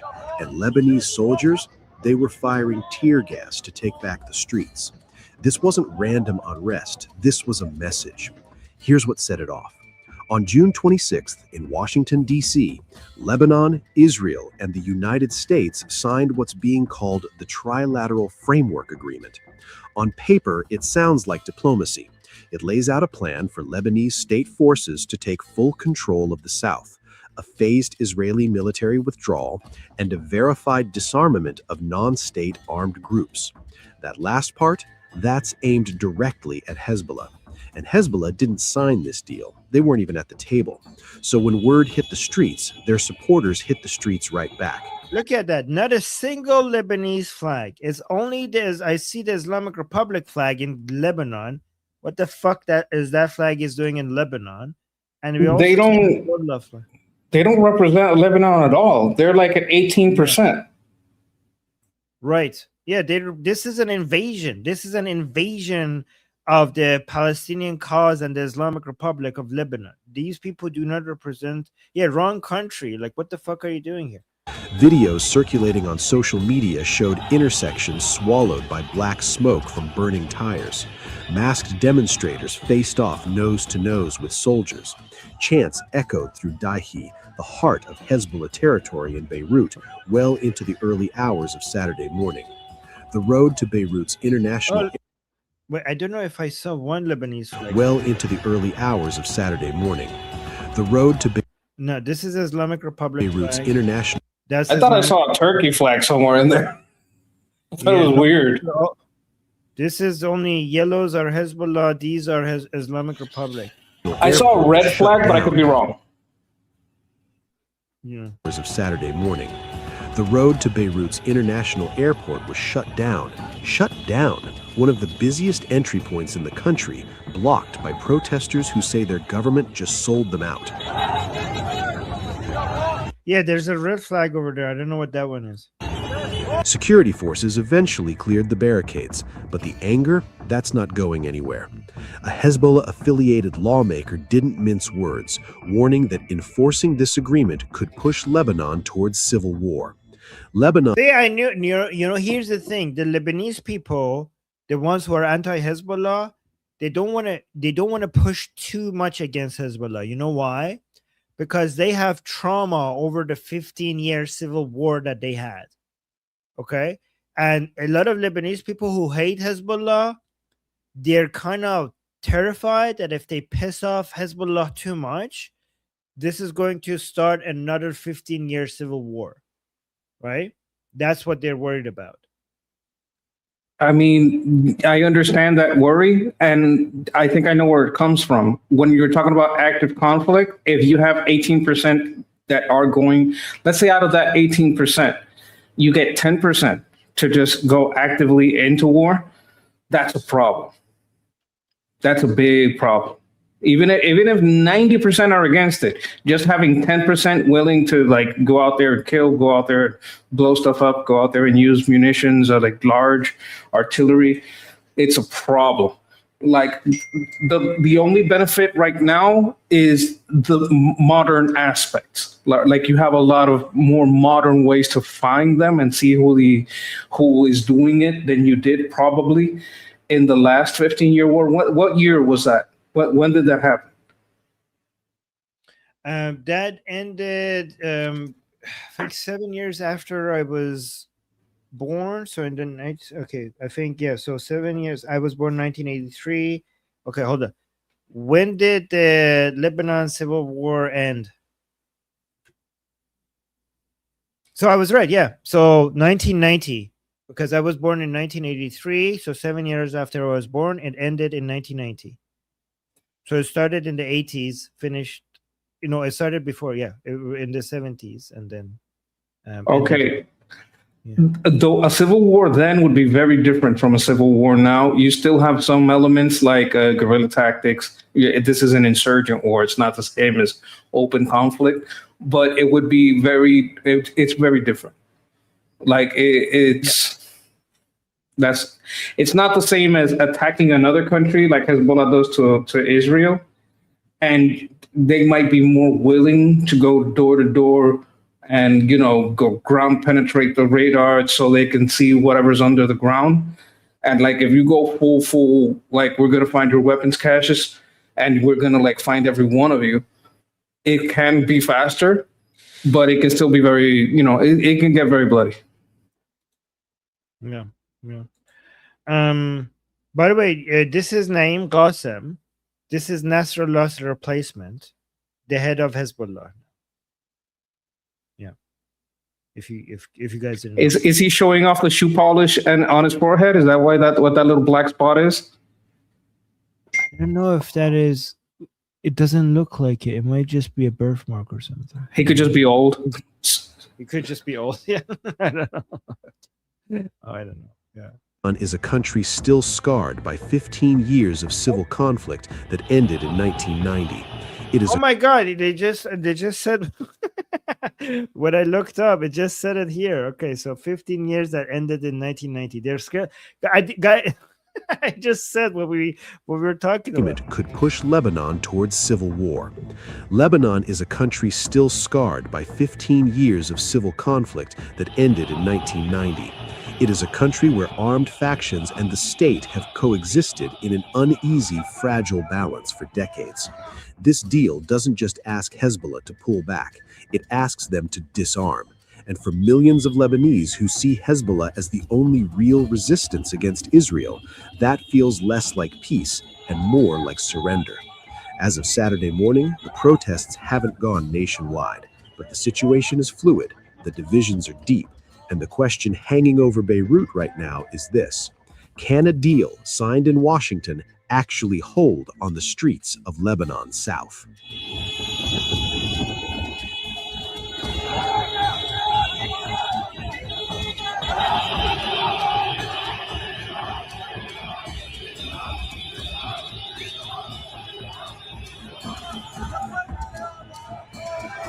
Okay. By the way, if it doesn't hold, can we just let Israel do what it does best? Can we just do that? Can we get out of Israel? Like, this is an experiment. We're gonna try it out, okay? And then when it fails, can we just get out of the way of Israel and just everybody accept that Israel is the solution? Guys, in the Middle East, the answer to everything is Israel. Okay, let them cook. Let them cook terrorists. Okay. So what's the population there? Because they said millions who support. If it's 18%, how much does that break down to? Wait, let me see. So there are only about 6 million there, right? Is it 6 million? Let me see. So that would make 1.2 million. Let me see how many people. What percentage of Lebanon supports Hezbollah? I think it's 18. It says for me it says 30 approximately. Where is your numbers more recent? I specifically look for recent numbers and among the youth to check among the youth, but overall, what it said overall was around 8. It seems like it has gone down a lot. Down, okay, yeah. Recently has gone down because of the horrible economic situation. So let's say, with Lebanese population being roughly 4 million, I got 5.8. Lebanese population at approximately 5.8. I'm getting different numbers based on different sources, which is weird. But let's say 1 million. 1 million support Hezbollah. Yeah. Okay, no, because he said millions, and I think I don't know if it's that many. Yeah, I don't think so. Yeah, I think he was exaggerating. But Hezbollah is officially responding as well, saying that they refuse to disarm. This is going to go on forever. The U.S. conducting new strikes on Iran in response to the regime's attack on a cargo ship in the Strait of Hormuz. This, as a peace deal, still hangs in the balance, and a critical part of the deal, ending Iranian support for terror proxies in the region. Oh my God, look at this beautiful map. I like this. Okay, so these are the terror proxies. So you can see for Lebanon, we have Hezbollah. For Gaza, we have Hamas. For Iraq, we have Hashd al-Sha'bi, or the English name for this is Popular Mobilization Forces. This is the IRGC itself. You know, it is missing a lot. They should have. Can I just point out how ugly the Hezbollah logo is? It looked like a mustard label. By the way, look how much the Hezbollah logo looks like the IRGC logo. They both have an arm coming up and holding a gun. both of them, right? They want to be like daddy. Yeah. Oh, that's so cute. Yeah, there's two missing here. Two important ones are missing here. There's one in Afghanistan called Fatimiyun, and there's one in Pakistan called Zainabiyun. So those two are missing. And then we have another proxy group in Yemen, which is the Houthis. That's not even a flag. That they just wrote a statement down. A terrible statement, but that's not a flag. That's just you wrote some stuff down. This is very lazy. It's true. Their flag is the Houthi flag is just making their state. And actually, well, let me actually show you. Well, let me actually look at this last one. This is Al-Ashtar Brigades in Bahrain. So that's important as well. Bahrain almost fell at some point. And then Saudi Arabia came and saved it. But yeah, the Houthi flag is so ugly. Have you seen it? It's basically death to America, death to Israel, and I forget what the rest of it says, but it's basically stuff like that. Yeah, but it's actually worse because of the design. I think the crime, I know it has like "cursed be upon the Jews" on it, but I think the real crime is the design. It's so lazy. Yeah, so it starts with Allahu Akbar in green at the top. Okay, so the greens are good, like good things. The red are bad things. The first time I saw the Houthi flag, I thought that is pixely, and I was looking for a higher quality, higher resolution version of it. But then I realized, like, no, they actually added spikes to these letters. I'm like, oh, this is not low resolution. They just actually added spikes to the letters. They're so edgy. I mean, this is literally edgy. So the green one, because it's a good thing, is it says Allahu Akbar. So they put that in green. The bad things are in red. So this is death to America in red and spikes. And then they have death to Israel in spikes. And just to make sure, like the third one is interesting because they're like, oh, okay, they have a problem with Israel. Obviously, this is not an anti-Jewish thing, right? It's just Israel, right? But like, no, actually, let's make it very clear. So the fourth statement here is "Curse be upon the Jews." That's their fourth statement here. So they have Israel, death to Israel here, but they also have a statement here saying "Curse be upon the Jews," and then this one, Nasrul Islam, victory be on Islam. Okay. Yeah, and that's their flag. Like there's another one that's wording, but it has a nice design to the wording. It has a nice flow to it. Like it's very branded. You're like, okay, that's a brand. It's the white and green one. Like, okay, you did something there. There's a little bit of work done to get the letters to look like that. This is so lazy. They're so lazy. The white and black, the red and green, that one. I think like let's give them credit let's give the terrorists some credits. The only one that has like a kind of okay design, is Hashd al-Shabi. Like it's kind of like artsy. So the Houthis are the worst design from the terrorist groups, but Hashd al-Shabi, do you agree? It's kind of like relatively to other ones. It's more original. Like there's two originals, but one is just wording with like some design. Hashd al-Shabi, it's more original and it's not basically copy pasta. Hezbollah and Ashtar, they're just copying daddy. Yeah, I'm like you, daddy. Copying daddy, I love that. Wait, hold on, let me show this. This is Hashd al-Shabi. This is relatively kind of like I can see like. Oh wait, they copied Hamas. They see a little copy pasta over here on the top. What's that top green part? Is that the same thing Hamas has? I don't understand what those words mean. Oh no, Jumhuriyat al-Iraq. That says Iraq Republic. So no, the Hamas one has the Shahadatain on, so it's a different text. Is this just a font? Am I giving this type of writing too much credit? Is this just like a font that people use not for jihad? It's just like a stylish font, like Times New Roman. Is this like one of the Times New Romans they have? Yeah. Oh, okay. So I was giving the green ones too much credit then. Yeah. But no, this red dots and this black text, they put some effort into it. So I think these are the A better marketing team.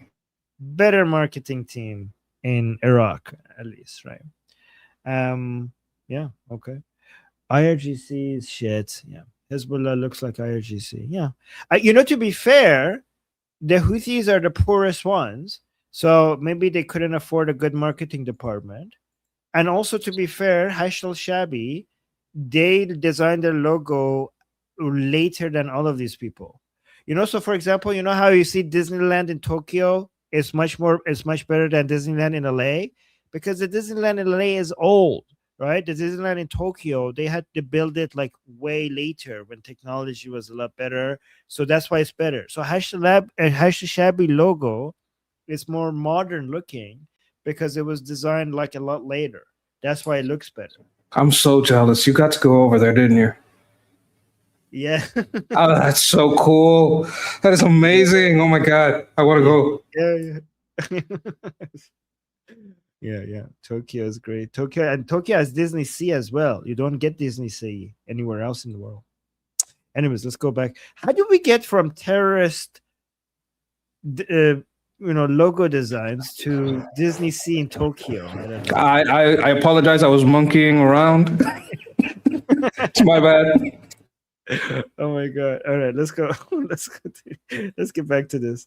The cargo ship in the Strait of Hormuz. This, as a peace deal, still hangs in the balance and a critical part of the deal, ending Iranian support for terror proxies in the region. But Hezbollah refuses to disarm, and its leader saying the resistance will continue. With that, let's bring in retired Vice Admiral and Navy SEAL Robert Harward. He grew up in Iran and led U.S. invasions in Afghanistan, in Iraq. So great to see you this morning. He speaks Persian, by the way. He speaks very fluent Persian. Robert. So we've got two things going on here. We've got the fighting in Lebanon, and then we've got the Strait of Hormuz. Which is the biggest hang-up right now to the peace deal? Ooh, that's a good question. Which one is the biggest hang-up? Strait of Hormuz, I would say. I would both say, like, which one do you think is a big? They both are a huge obstacle to the negotiation taking place. I think if I had to rank, the enriched uranium would be the greatest obstacle. Second, the Strait of Hormuz. Third, Hezbollah. Would that be your ranking? I put the uranium at the bottom because no one else can access it and it's hard to access. I will put at the top the Strait and the second one Hezbollah because it's active. Like Hezbollah is actively doing stuff. The Strait is actively doing stuff. The uranium is just kind of stuck there. Okay, interesting. Let's see what he says. Well, both of them, without a doubt. Iran's going to push for support of their surrogates. They're going to continue to challenge the Straits of Hormuz. And I applaud the administration for taking this military action. And it's a good first step, but they need to flip the coin even a little bit more. I would suggest, I hope, they've reconstituted the blockade, because the economic strangulation had a significant impact as these military. Yes. Bring back the blockade. Exactly. I mean, they can't because they want the oil prices down and they want to reduce the tensions. But it's kind of disappointing that the Islamic Republic is saying the strait is closed, but we would remove the blockade. It is disappointing, but I understand why they have to do it, but it is disappointing. I'd like to point out that there is changes already happening with that. There's indications that the super tankers, there's a limited number of oil tankers, and of those, even less are super tankers. And there's some indications. I heard this from, I think it was from Ian, from the discussion group, that the super tankers may just skip completely the Persian Gulf, because for insurance, for their purposes, that much oil stuck in one place that you're transporting, it's just easier to go to the US, go to Alaska, go to other places and not have to worry about this. The insurance cost on that much oil has gone up so much that they might just never return. And that's something that Saudis are going to look at. That's something that everybody in the Persian Gulf is going to look at. Like, the longer this goes, the more the market will adapt away from having this within, like, this is as a consideration within their risk assessment. They're going to make, markets are going to do what markets do, and they're going to adjust to this new reality that it's too long that this has gone on, and other places are adapting to the flow. So it would just be like as if they would just treat that oil as cheaper, right? That's all. Yes. Yes, because if its insurance costs and other costs associated with that oil is lower, it would just be considered cheaper oil. That's what it would be. The economic strangulation had a significant impact, as these military operations are. So again, on both fronts, the Straits and the situation in Israel, the regime is not going to work with this administration to achieve those objectives. Vice President Vance yesterday said that with oil down to $72 a barrel, the United States wins either way, and we should focus on just keeping the Strait open. Does that make sense to you? Of course. Yes, the Straits, not just for the world economy, but for all those ships that were trapped, those crews that had been in there. I believe that was the administration's strategy. Accommodate Iran with the negotiations so they could get that flow through the Straits. Now with the ceasefire violated, that's at risk. So the Navy needs to continue their operations to ensure those ships flow.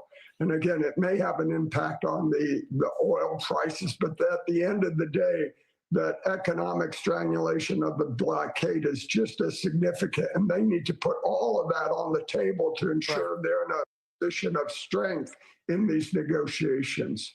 Well, it's probably even more significant certainly for Iran than it is for the United States. Turning to Lebanon, though, we've heard rumors of a possible peace deal between Lebanon and Israel, but the problem really isn't Lebanon, it's Hezbollah. Do you have any faith that Hezbollah will operate in good faith in terms of disarming and stopping lobbing missiles into Israel? What do you think he's going to say? Yeah, Hezbollah is going to work in good faith? Like, of course, like, why are you asking a question that you know the answer to? It's Hezbollah. Do you have any faith that Hezbollah will operate in good faith in terms of disarming and stopping lobbing missiles into Israel? It's clear the government of Lebanon wants Hezbollah gone as well. So to show you. Wait, did he ask if Hezbollah is going to work in good faith or the Lebanese government? I missed that, sorry. Israel, but the problem really isn't Lebanon, it's Hezbollah. Do you have any faith that Hezbollah will operate in good faith in terms of disarming? You guys, what do you guys think terrorists is going to terrorize? And stopping lobbing missiles into Israel? It's clear the government of Lebanon wants Hezbollah gone as well. So to show unity of effort with the government and Israel adds not only additional pressure on Hezbollah, but on the Iranians as well. And it shows that everyone's not going to tolerate the regime supporting their surrogates, not just in Lebanon, but down in Yemen and other locations as well. So I think it's a very positive move along with the military strikes, but let's leverage that opportunity to enhance our position economically as well by continuing the economic starvation. So again, all positive moves illustrating where this needs to go at the end of the day, as Israel has their own national security interest at hand here, as well as U.S. national interests. Vice Admiral, thank you very much for joining us. Good to be with you. All right, let me go to some Durkheim videos from inside Iran. We haven't had that for a while. So let me okay, this is actually interesting. Okay, let's do some Durkheim videos. I was going to ask, I don't know if it's appropriate, but you might want to check out the super chats. I don't know if any have accumulated.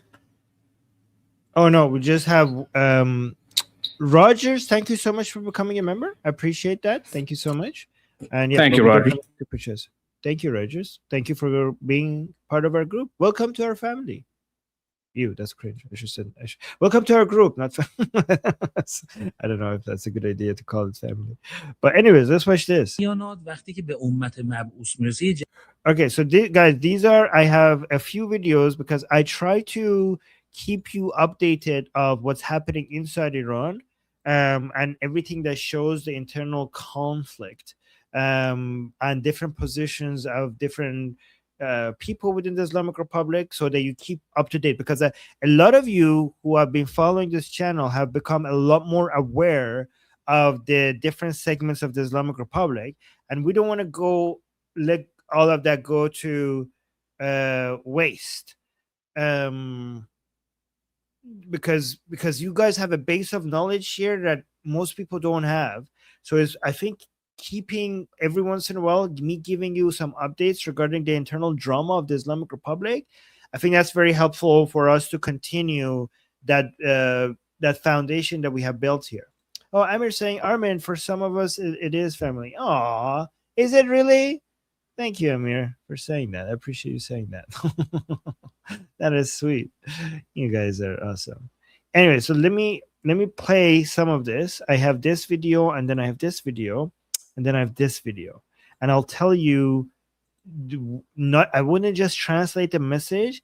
I will also want to give you the politics behind it, so you have a better understanding compared to anyone else. Right? A little bit of the context. Yes, exactly. So let me remember what this idiot was saying. موسیقی جریان قرآنی داره. من قبلا هم این رو به یه مناسبتی عرض کردم. به نظرتون رهبر معظم انقلاب نمیتونست این کارو بکنه؟ ایشان نمیتوانستن این کارو بکنن که اصلا قبل از این که این تفاهم امضا بشه با یه پیامی نشون میدادن که نباید این کار انجام بشه.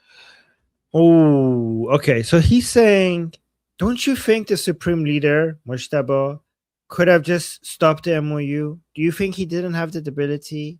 Don't you think that before the MOU was signed, he couldn't just come out and say that this shouldn't be signed? So guys, for context, Mujtaba Khamenei, the Ayatollah supreme leader of the Islamic Republic, he, before the MOU between the Islamic Republic and the United States was signed, he came out and endorsed the negotiating team on Ghalibaf, which made a lot of people think that he is for the MOU.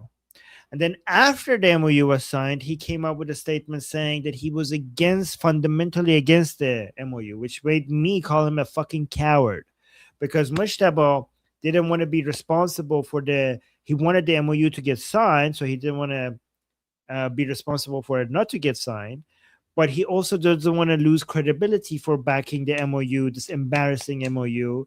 So after it was already done with, he came out and moved against it, right? So he's asking, why didn't our supreme leader came out and say anything against the MOU before, right? What did he say before? That it was the will of the people or something? I don't know. Like, what was he made some allusion to?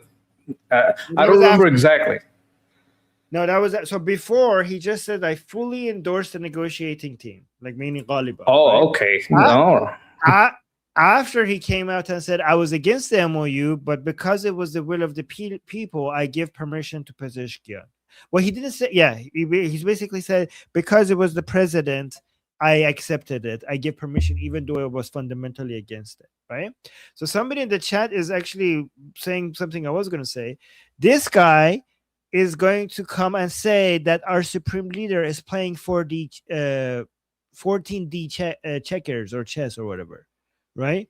That's what he's saying. Yeah, this is like, guys, this is like a 5D chess move here, and he's going to explain. So why didn't our supreme leader come out and say anything, right? نمیشد، قاعدتا میشد. چرا نکردن این کار؟ Like he could have done it. So why didn't he do it? Why didn't he come out and say he's against it before? این کار دقیقاً کاری بوده که پیغمبر انجام میداده، خودش رو یک مقداری خوشباور نشون میداده، به قول معروف پیست میداده که جریان منافقین بریزه بیرون. Ooh, guys, so he's saying that this is exactly what Prophet Muhammad did when he was alive. he sometimes would come out and he would act like he's for something, even though he was against it, so that the enemies will come and show themselves, right?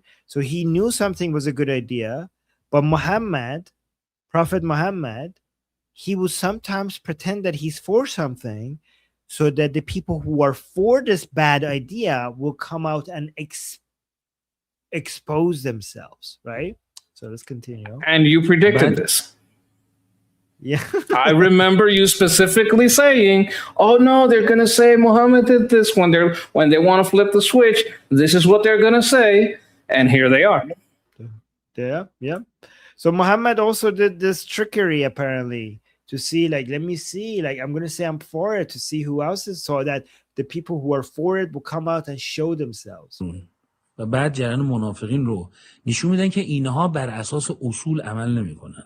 To show everybody that, look, these are the people who are not abiding by our principles. So, guys, without saying it, he's saying that Ghalibaf, Araghchi, and Pezeshkian are the munafiqeen, the hypocrite enemies who pretend to be Muslim, right? But they're not.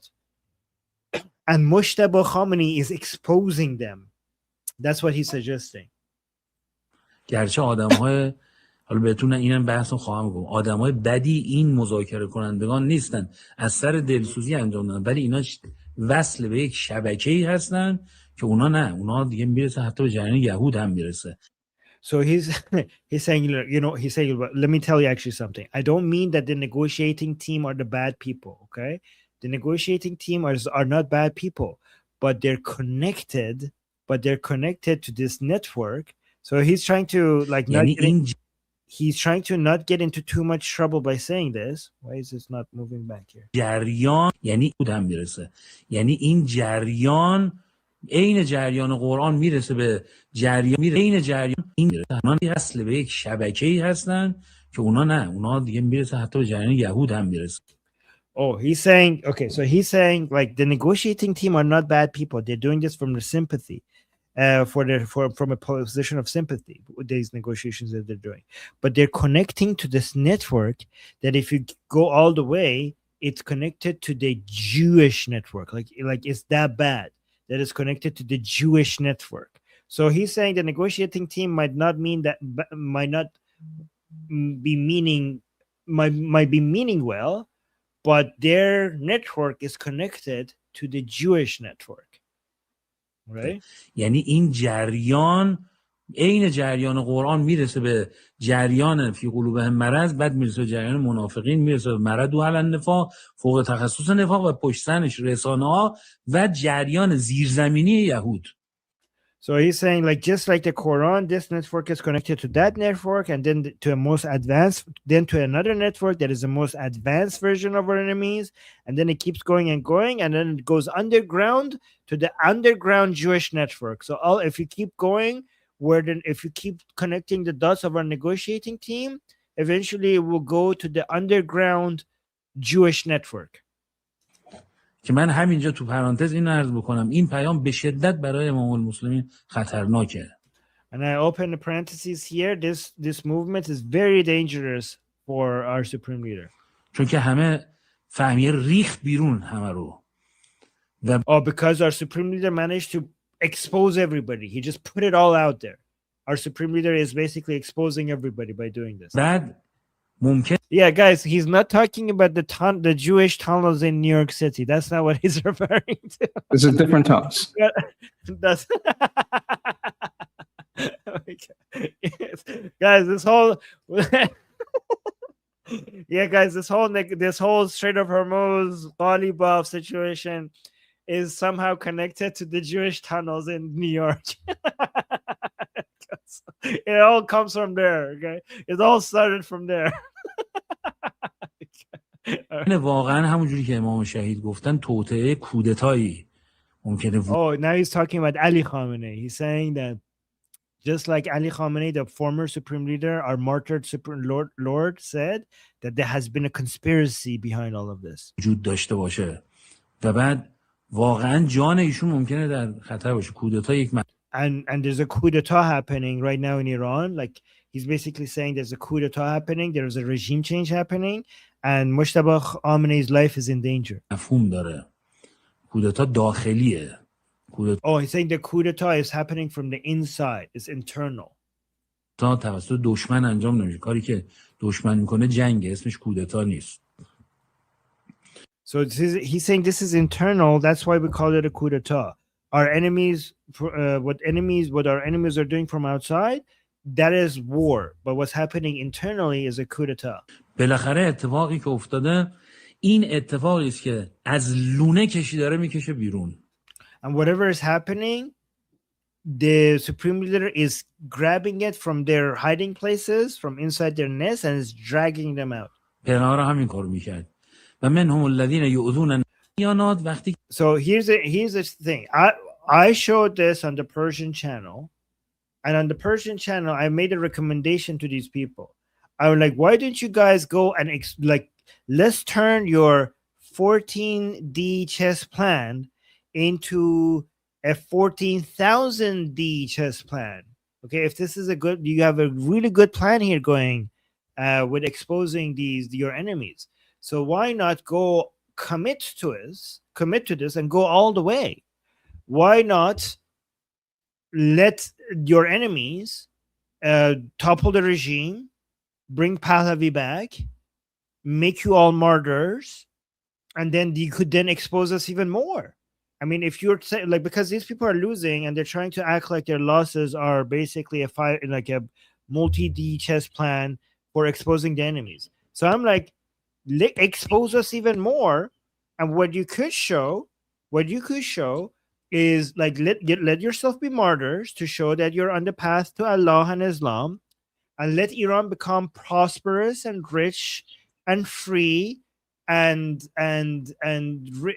secure, so that we focus on this life. So you could show that you died and you were for the afterlife and God, and we will use this as a lesson to everybody and show that your enemies are about wealth, they're about prosperity, they're about dunya, you're about akhirah, we're about dunya, we're living degenerate lives without hijab, without praying, and we're having fun in this world, not bothered with the afterlife. And then by you dying and becoming martyrs, and then us coming and rebuilding the country and focusing on wealth and prosperity and peace, you could show to the whole world that the degenerates that we are, that we focus on this life rather than the afterlife, and everybody would look at us and learn the lesson that you were on God's path and we were on the dunya path. We were on the path of this world. So this is sarcasm. This he's being very, very sarcastic.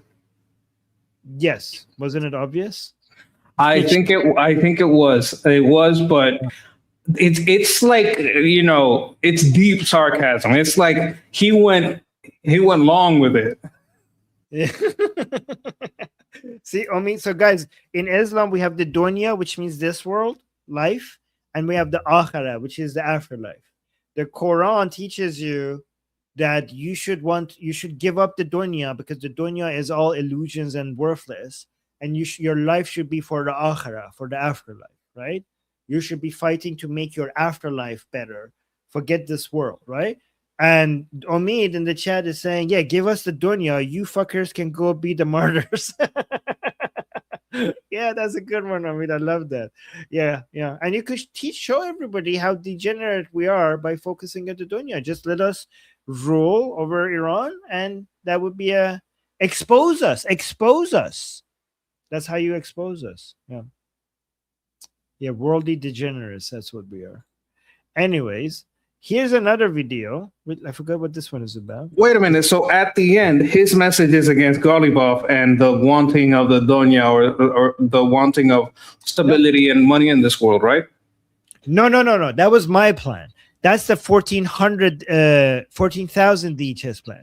He's only 14D chess plan. He's saying that the Supreme Leader didn't go against the MOU so that the people who were with the Jews and are for the MOU could come out and expose themselves. I just went there. I just took his plan and I took it to a whole, because he's trying to act like he's just trying to act like their defeat is actually a win, and it's a 14D chess plan. And I'm like, well, if this is a win, why don't you win more?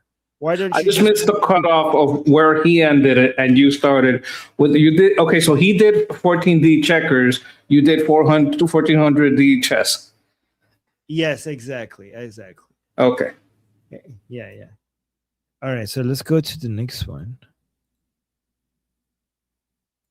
یکی از دلایلی که به نظر من کاملا موجه به نظر میرسه. خب شما از مفاد مذاکرات توی شما اطلاع ندارید. من خبر دارم چی شده. خبر دارم که بزرگواری تو جلسه. Okay, so he's saying that you guys over here. This is one of the street protests, right? Pro-regime people continue every night coming out against the MOU, against the deal, against negotiations. And this is one of those gatherings. And this is also for Muharram. So the gatherings are bigger now. So now he's saying, like, guys, you guys don't know what's happening behind the scenes. I'm actually aware of what's happening in the National Security Council.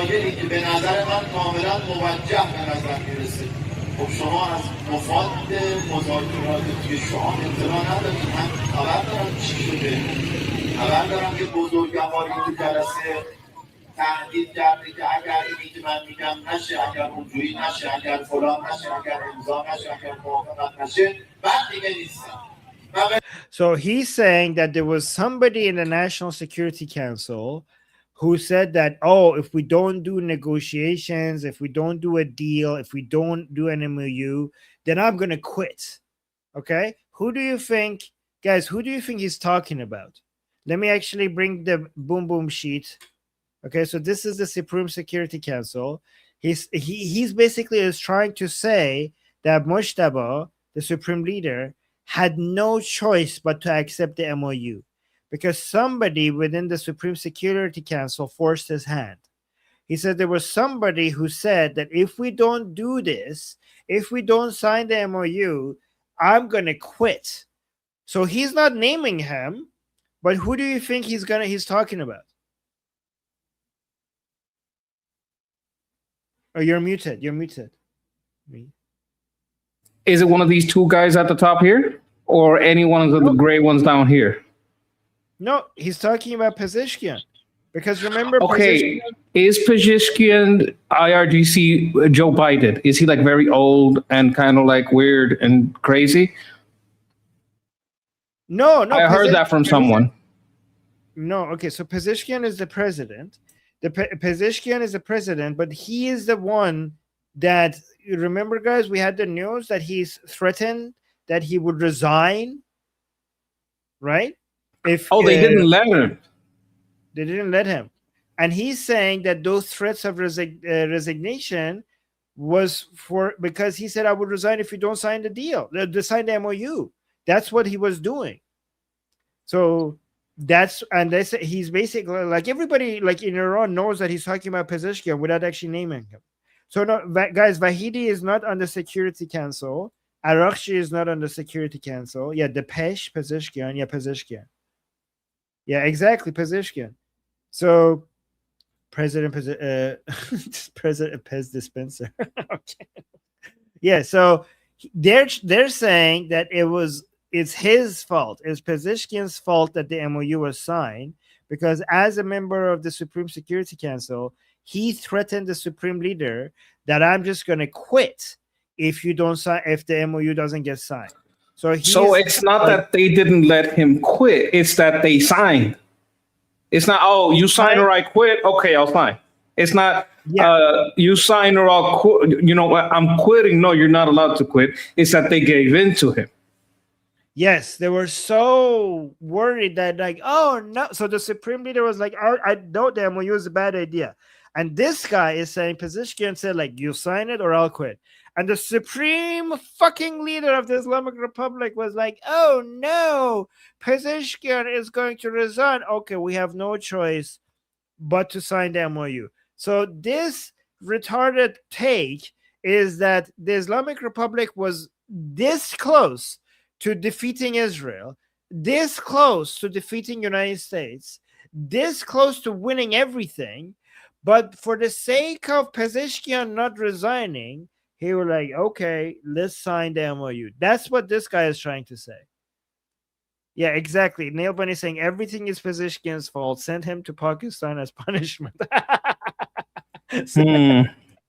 Yeah, okay. No, they yeah, everywhere. So Neil Bunny is saying that because Pezeshkian has so much fun in Pakistan. Poor guy. But let me listen to the rest of this. Hold on.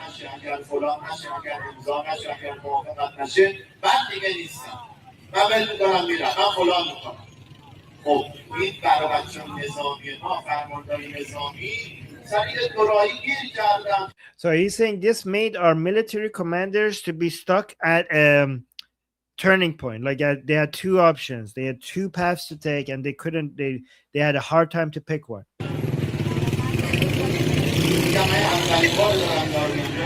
Like guys, he's saying, guys, I'm saying this for the first time to you guys. Like nobody knows this. By the way, he's full of shit. I've heard this theory by so many people on Telegram and everywhere.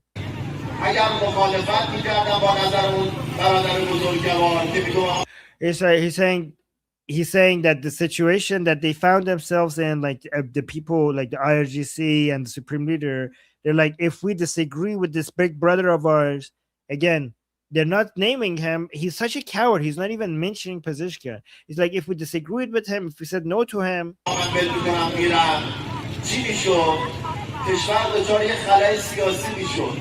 they would cause a political vacuum in the country. It's like if we basically went and didn't sign the MOU, there would be a political vacuum in the country.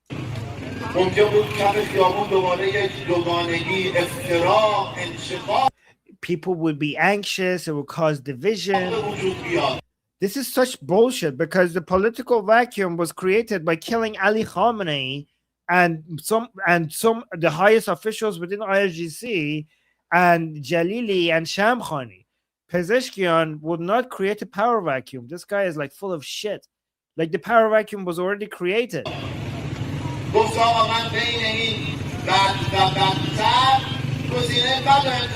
So he's saying the people within the IRGC had to choose between a bad and a worse option, and they chose a bad option, but to avoid the worse option.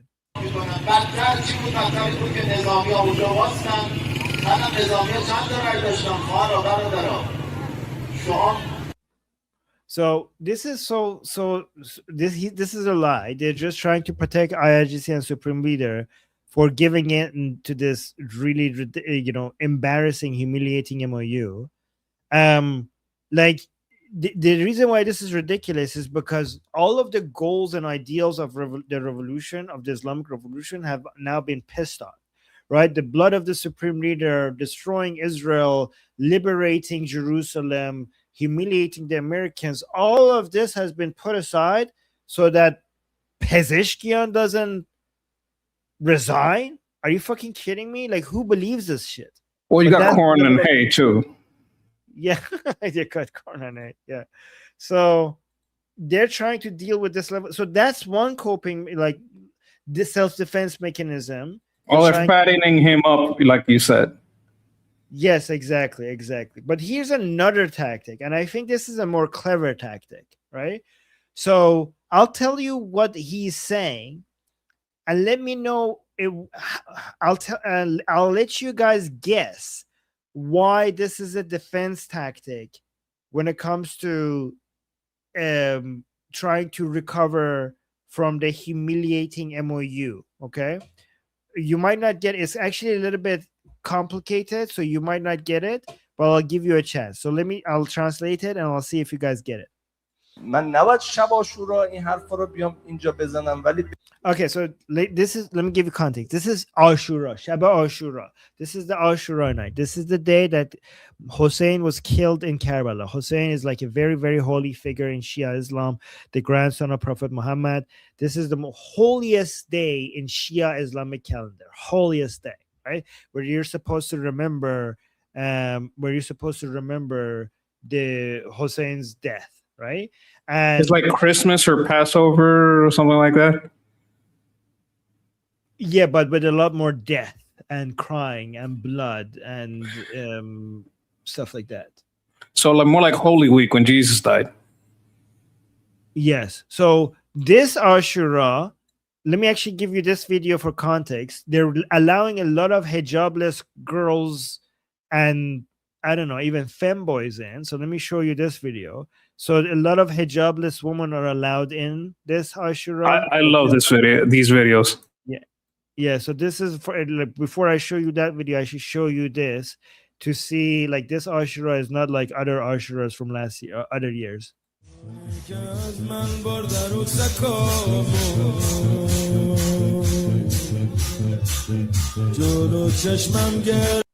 Yeah, so that's what they're letting in this Ashura into these Shia religious processions, which makes it kind of a bit different from previous years.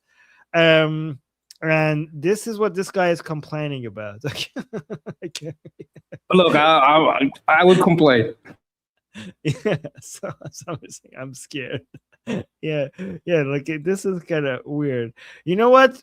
This is like, I don't want to say it, but for some people, I think hijab and even a face covering makes sense. You know, like the full niqab and everything. Look at the face on the guy over, like above her. Look at the face on that guy. What the hell is going? What is this? Who let these guys in? Look at his face. He's giving him the side eye. That's literally the side eye. Yeah. She paid money to get surgeries to look like this. Like she paid like a lot of money to have this done to her. But also they have femboys as well in Iran in Shia religious processions. So that's full on lipstick. That's not like a little, humidification for the dryness. That's red. Yeah. Anyway, so this guy doesn't like hijabless people showing up in Ashura. So let's see what he has to say. من نباید شب عاشورا این حرفا رو بیام اینجا بزنم ولی به کی بزنیم این خیلی مهمه الان. So he's saying in the night of Ashura I shouldn't be here saying these things, but who can I tell this to? This is very important. طرف اومده جلوی گذر دسته عزاداری وایساده داره زنجیر میزنه همه مردمان نشستن عزاداری دارن میکنن. Like in the middle of these mourning ceremonies where people coming here and they're hitting themselves with chain and people are crying and mourning in the middle of all of this. همه مردمان نشستن عزاداری دارن میکنن بدون روسری و فلان و همه اینا با یه وضعیت. And then a girl shows up without hijab, without anything, with it like in a very disgusting way, comes here. بسیار زننده‌ای تردد. With a very disgusting way, look, they come here. میکنه انگار نه انگار. میشینن تو میدون دور هم. And they just sit around in the square around each other during these nights, these holy nights. میکشن تا صبح. And they come and they smoke the shisha, تو شهر تو کوچه بازار دارن میرن با in the alleys, in the streets, these nights they just come out and they're hanging around with their hijab. سگ میان میرن. And they come out with their dogs. They're walking in the streets with their dogs. And all of our boys, all of the religious boys, when they have to come here, they have to go through all of that. Girls without hijab and people with their dogs. فکر نیست. ما خودمون مردم اگر به فکر نباشیم وضعیت همینجوری میره جلو عادی میشه. Like nobody is thinking about any of this, guys. If we keep going like this, all of this is going to get normalized. If we keep going this direction, everything will be normalized. Like we need to stop all of this. صحنه‌هایی که آدم گاهی وقتا تو این شهر میبینه با عزاداری جور در نمیاد. حالا کی باید فکر کنه؟ Like none of these things that we're seeing, it doesn't match with more like the morning atmosphere they're supposed to hear. So what is the solution for all of this? یه بخشش ماهایی تذکر بدیم. Like we should solve this. We should basically warn them. We should talk to them. از چه خجالت میکشیم؟ 4 روز دیگه بگذره، 5 سال دیگه، 6 سال دیگه، 10 سال دیگه. So saying in 5 years, in 6 years, in 10 years, what will happen? نمیشه تو این کوچه پس کوچه. Like in 5, 6, 10 years, we wouldn't be able to even walk in these streets. We wouldn't even be able to walk here. راه بدی که حرمت اعضای سید الشهدا رو بر همه نگه دارن، قدم همه هم سر چشم، ولی این دلیل نمیشه که بگیم چون ما. Anyway, so he goes on complaining about the situation, but here's the thing. I know a lot of you are like, okay, this is just a Durka person upset about women showing up with hijab. Okay, Durka does, Durka, obviously, right? But I think actually this is part of a much more strategic plan, and this guy is actually part of a very smart plan. Do you want to guess what this is about?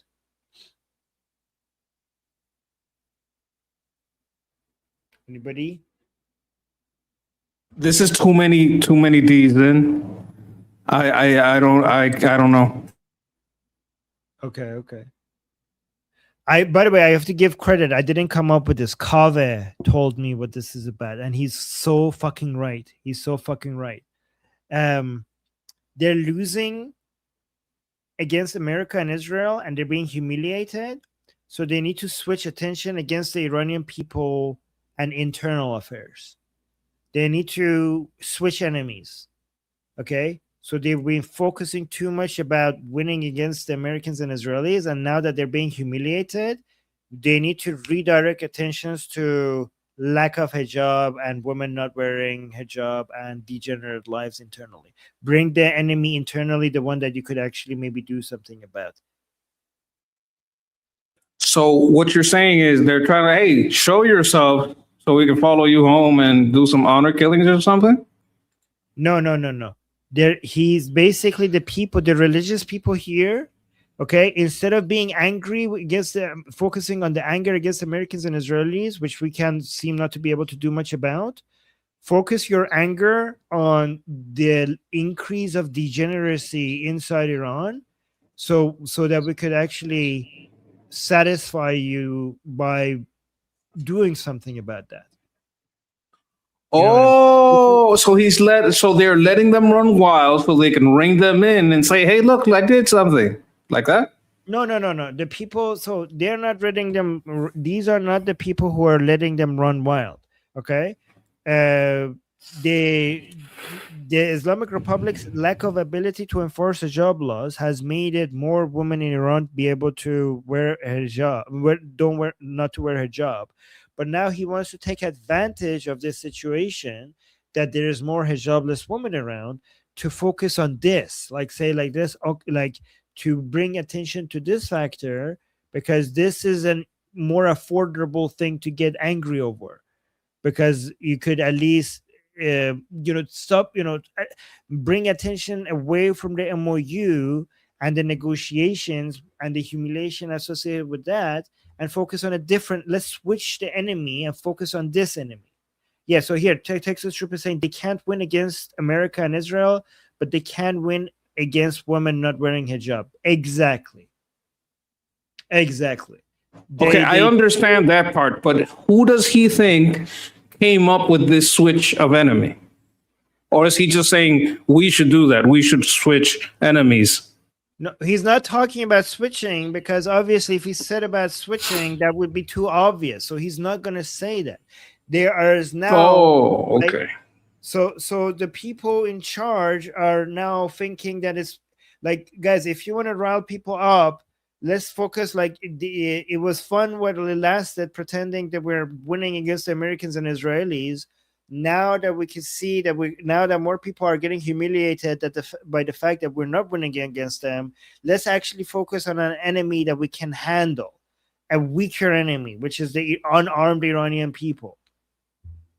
Let's focus on that. So he's the one that's switching enemies. He's the one that not switching, but we hate them, but we can handle this. It's not this. This is a more general trend. This is an example of a more general trend that we're going to have more people going back to focusing on hijab and other things. Dogs, people walking dogs, women not wearing hijab, people living degenerate lives, boys and girls having too much fun with each other. We're going to, once you get disappointed on one battlefield, you're going to see more of a move on a different battlefield. Okay, so in general, not this guy specifically, but in general, this is a new trend of focus. Yeah, this is what happens usually when you realize that you suck at a battlefield, that you cannot win, then you shift battlefields. This is just a mad dot. This is not like a very important, significant person. I'm just using this as an example.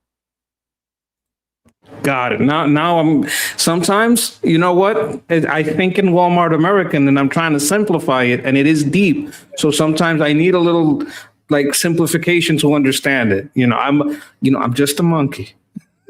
Yeah, that's okay. So let me actually tell you something regarding the economic value of people like him. Okay?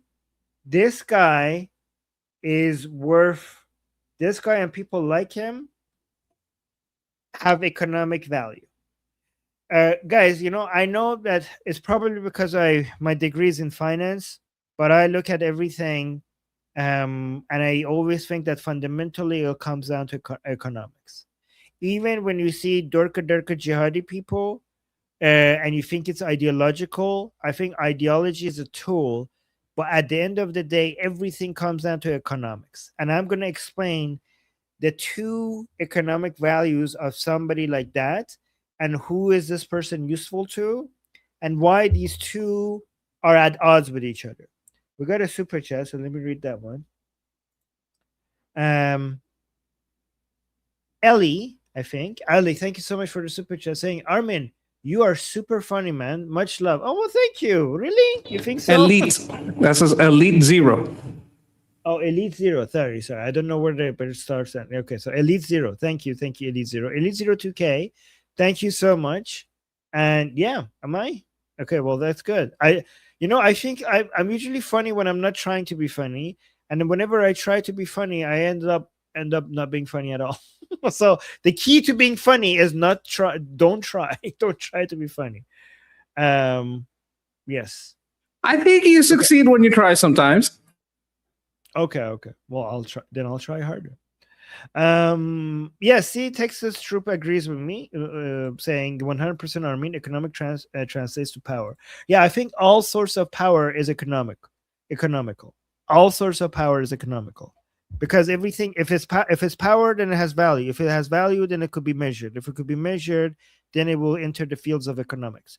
But let me actually tell you what are the two economic values of a jihadi Durka person like this, right? So the first one is to the bunyads of IRGC. So these are these trust funds. These are these giant funds of the IRGC, where it invests in major industries within Iran. And IRGC, using these funds, controls all the major industries in Iran. And IRGC, because of that, gets very, very, very rich. And the military power of IRGC comes from its economic power. Its economic power comes from the grip it has over the resources of Iran, not just its oil and gas, but many other industries within Iran is completely controlled by IRGC, right? So given that all of these giant big industries but companies directed by the IRGC that it has monopoly over, the reason why it has such a tight grip over the economy, the reason why IRGC has such a tight grip over the economy, is because it doesn't need to compete with two things. Those two things are the private sector in Iran and the global companies internationally, right? So the private sector in Iran is very, very weak by design. And none of the private sector markets could compete with the IRGC, which is government-owned businesses, IRGC-owned businesses. It's really hard to compete, and even if you're successful, they'll come and they force you to hand it over to them. And also, the IRGC's companies doesn't need to compete with international companies, giant international, for example, American companies, because they have closed their economy. Their isolationism, them being the enemy of the world, has closed down the economy of Iran, which makes it able for the only source of supply of these goods and services to be IRGC owned businesses. And without that competition, the IRGC has managed to create an empire. So this isolationism and this anti-Americanism and this anti-Israeli is not for the afterlife. It's not for the Mahdi. These are excuses. It's for money. It's for money and it's for power, and it has made the IRGC fucking rich, right? This is like an oligarch model. It's an oligarch model, and it's exactly. And it doesn't just close the Iran's economy, which eliminates the competition. It also makes militarizes the economy of Iran, because the point of this ideology is to defeat world Zionism and Western imperialism. So with that goal in mind, you need to continue working with Hezbollah and Hamas and Hashd-e-Shabi and exporting the revolution, because the IRGC was fundamentally a military part of the Islamic Republic. There needs to be war for the justification of continuing to give the economy to IRGC. So the anti-Americanism and anti-Israeli nature of the DNA of the Islamic Republic makes the IRGC rich in three different ways. The isolation of it makes it that it could monopolize it, destroy the private market, so that it doesn't. The command economy nature of it means that it doesn't have to compete with the private market. One, it doesn't have to compete with the global markets. But three, also keeping it always at war with the world means that it could make it a war economy and constantly make IRGC the dominant force within the Islamic Republic. In these three ways, the IRGC maintains its grip on power. That's why opening the economy in Iran and allowing the private sector to grow and allowing foreign companies to come to Iran and ending the aggression of the Islamic Republic to the West and to Israel destroys the IRGC from the foundations of IRGC. That's what it does. And that's why the IRGC knows that any form of negotiation or peace deal or MOU, all of this, it goes against what makes the IRGC. And it needs to basically try to, maybe sometimes it needs to give into it to survive short term, but longer term, it always has to go against anything that could normalize the relationship of the regime in Iran with the rest of the world. It always has to do that. So the utility of people like this is that these people have mosques and Hosseinias that are government funded, and they get funded and they get orders from the top, and their agendas are set from the top. So when they come out and they talk against negotiations and they talk against the MOU, they don't have to understand all of this detail that I told you. It's just there's an understanding that the MOU is bad, but there's a financial motivation behind why the MOU should be seen bad. And they could, based on, sometimes they want to really go bad against them, like really go against the MOU, so they fund this activity more. Sometimes no, so they pull back. But the purpose of people like these mad dogs, or the religious vocalists, or all of these religious people who are loyal to the regime or loyal to the Paidari camp. So we have been talking about how the Paidari camp people who are very aggressively against the MOU, the IRGC sometimes finds them annoying.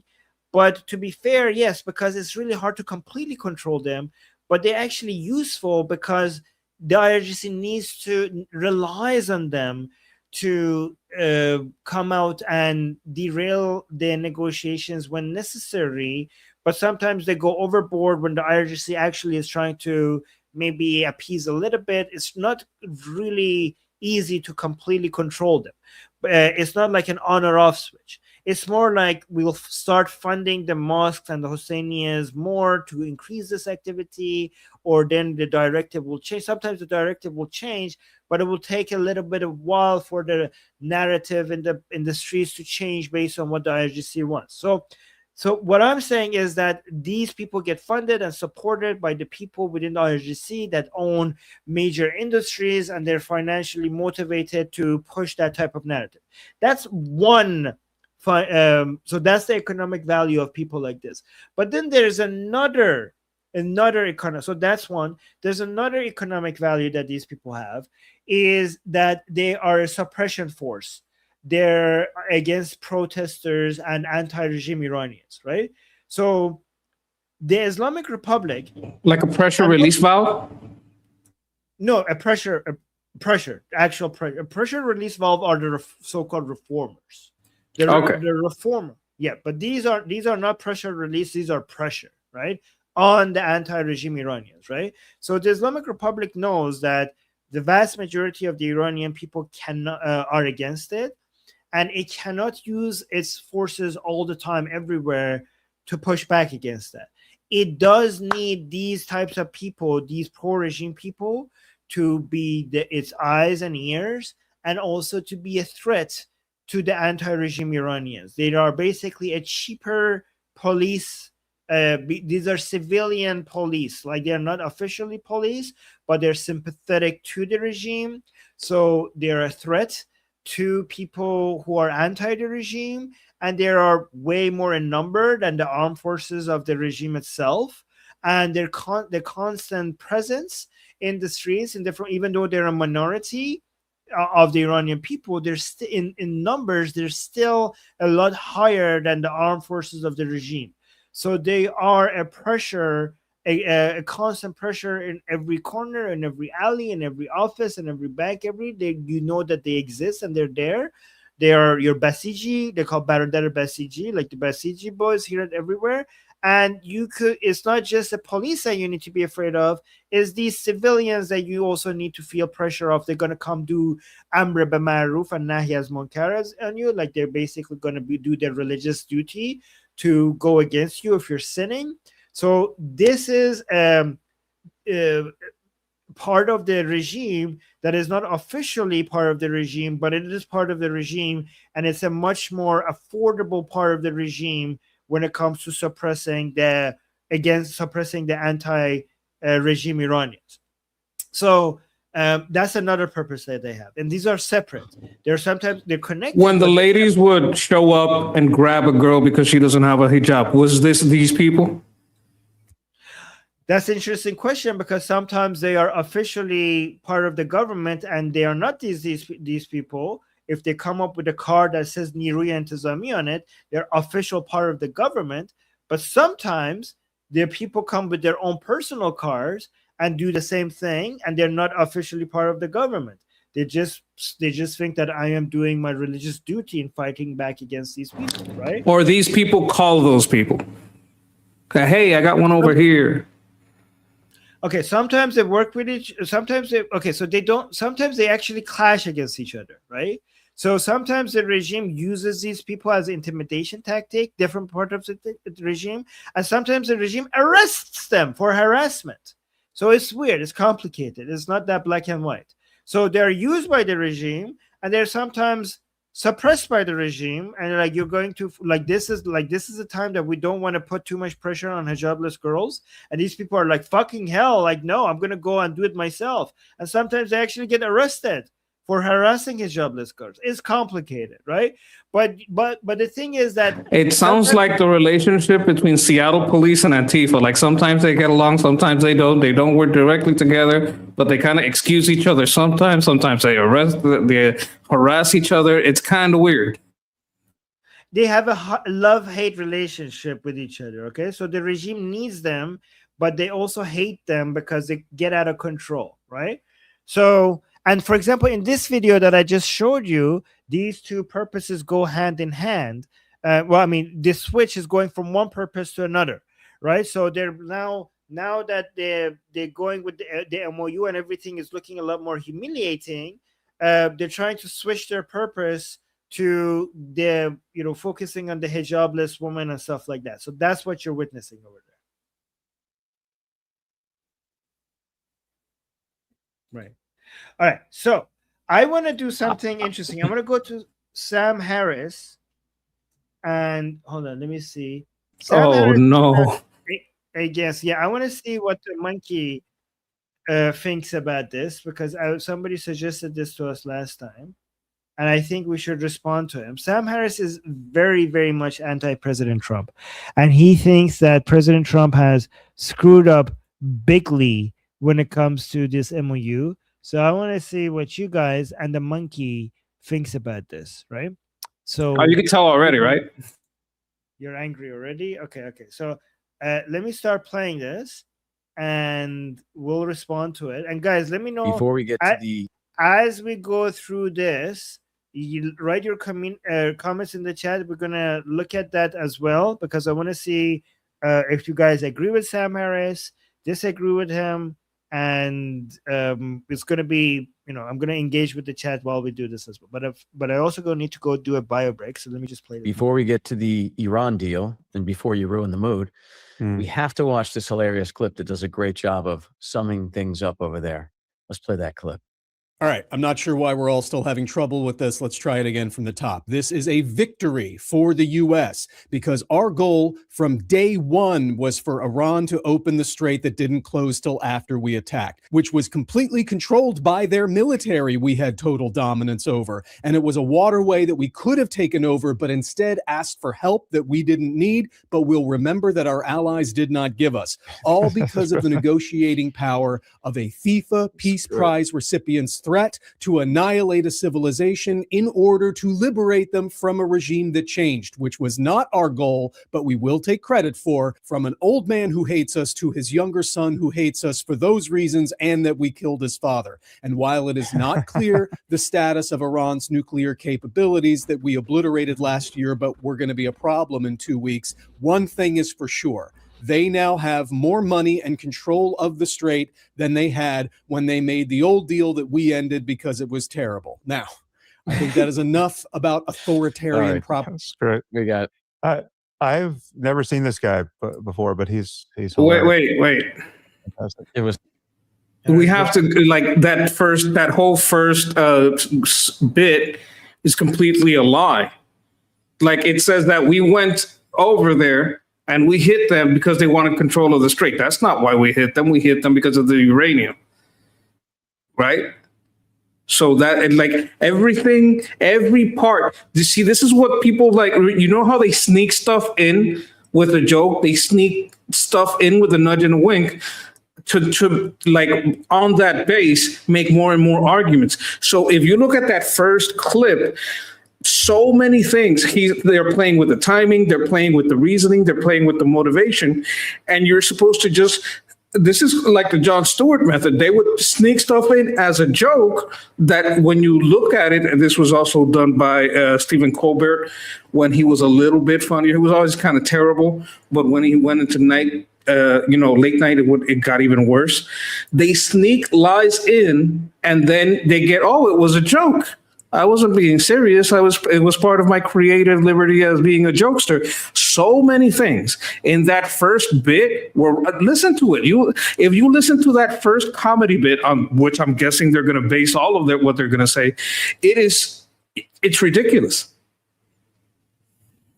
Yeah, it was pretty dishonest, but hopefully the rest of it is a bit more honest. We'll see. So well done. Okay, wait, one more thing before we get to your thoughts. I want to start this segment with I just want to get to a clip of you from June 1st of this year in conversation with our friend Haviv Rettiger, where you address any Jews who are single issue voters for Israel who voted for Trump. But before we play it, I just want to read a transcript of what you said in an episode back in May of 2025. Okay, so if you follow that, you said in May of last year. Okay. Last year. This is May of last year. You said he's not a reliable partner to Israel. He would sell Israel out for a hotel deal in Saudi Arabia.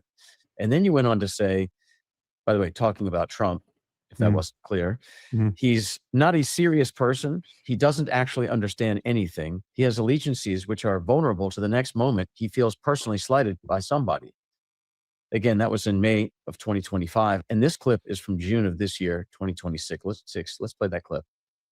I believe I have a more realistic picture of who Trump is and how he's capable of betraying Israel right? So any Jew who was a single issue voter in America who thought, okay, I'm gonna take Trump because he's just gonna be so good on Israel.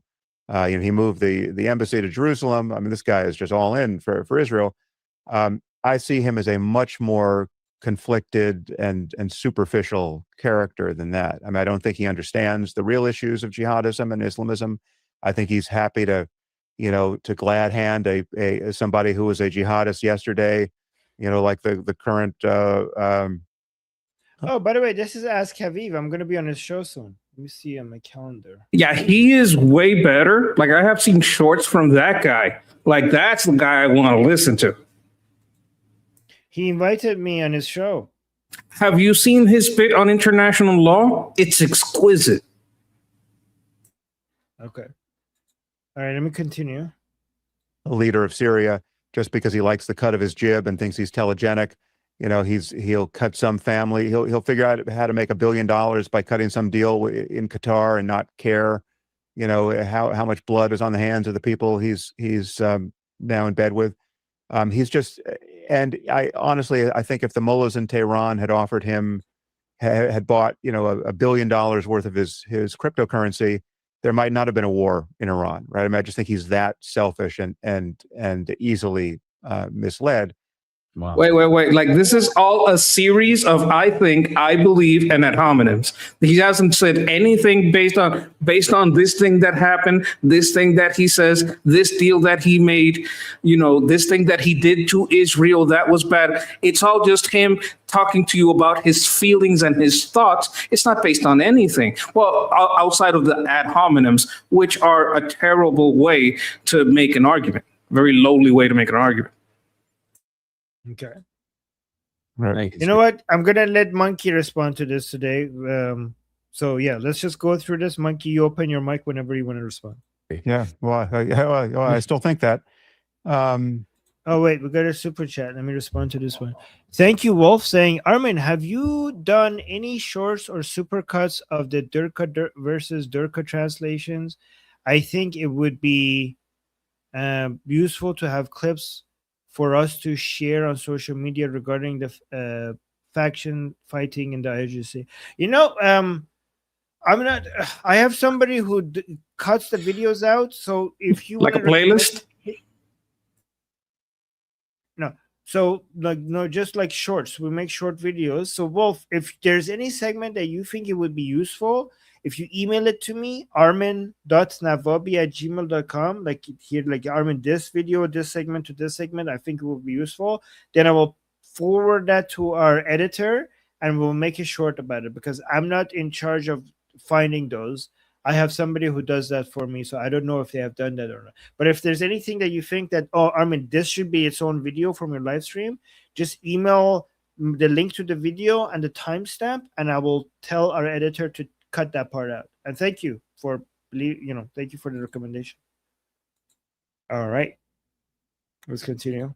Basically everyone has dissected this this fake resolution to the war in Iran. I think the first thing to say about it is that I don't think the details much matter because I don't think it's real. I don't think it's going to last. I think I don't think the conflict with Iran is over.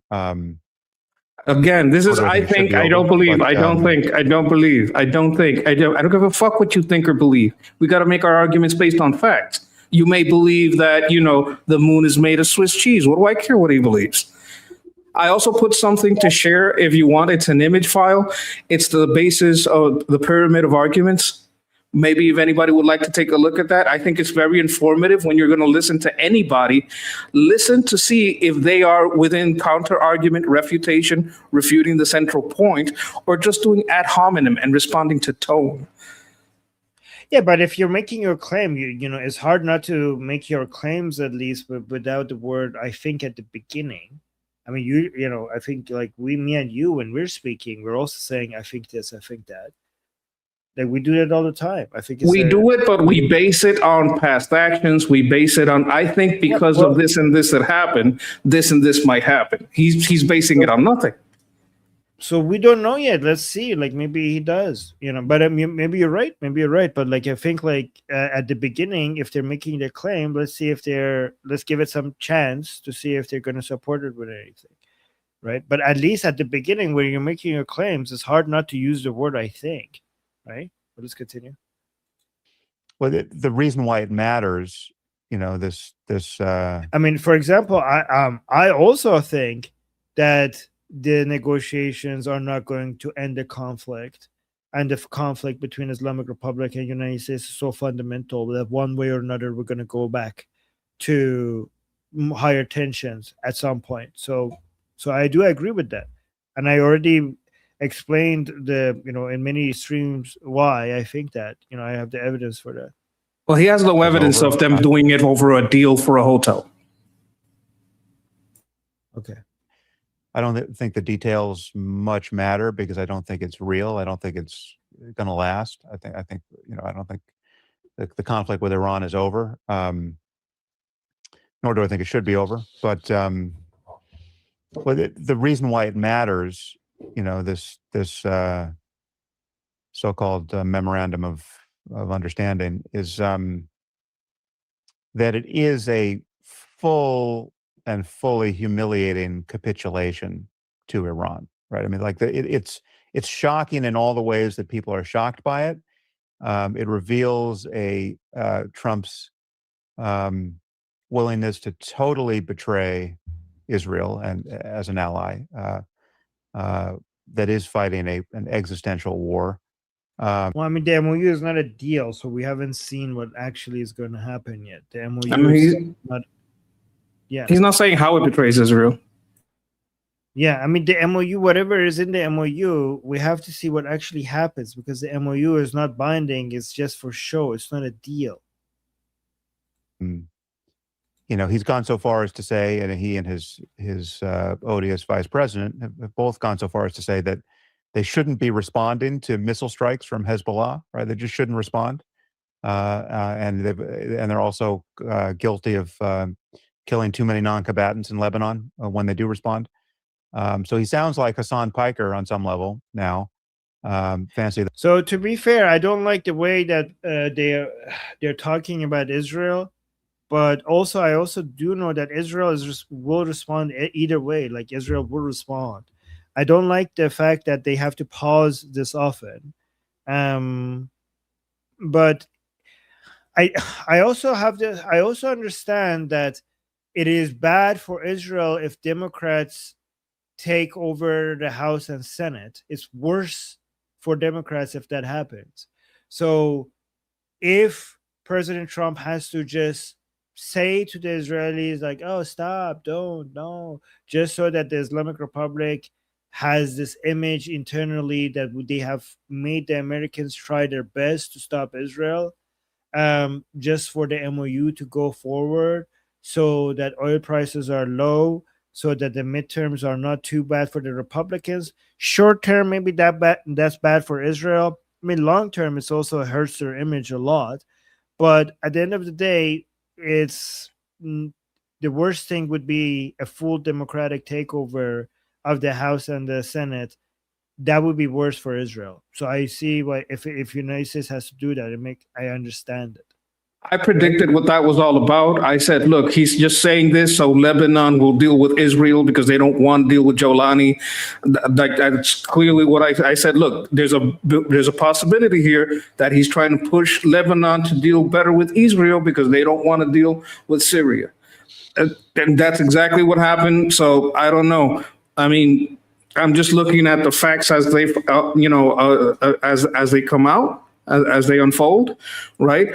This is what I predicted. This is what's happening. So I'm going to go with that line of thinking because it makes more logical sense than, oh, I just hate Israel. No, I want Israel to deal with Lebanon. I hate Lebanon. You want to decapitate her or you want to deal with my friend over here, Israel? And that's kind of what's happening. Mike in the chat saying to what I said, again, this 12D bullshit, this 12D bullshit. It's not 12D. I mean, I don't know if you don't understand this, but winning elections is basic politics. bringing prices down to win elections is not even 2D. That's like tic-tac-toe. Like that is not even chess. Like That's paint by numbers. Right, exactly. I don't know if you know how politics works, but like politicians try to win elections. That is the basics of politics. That's politics 101.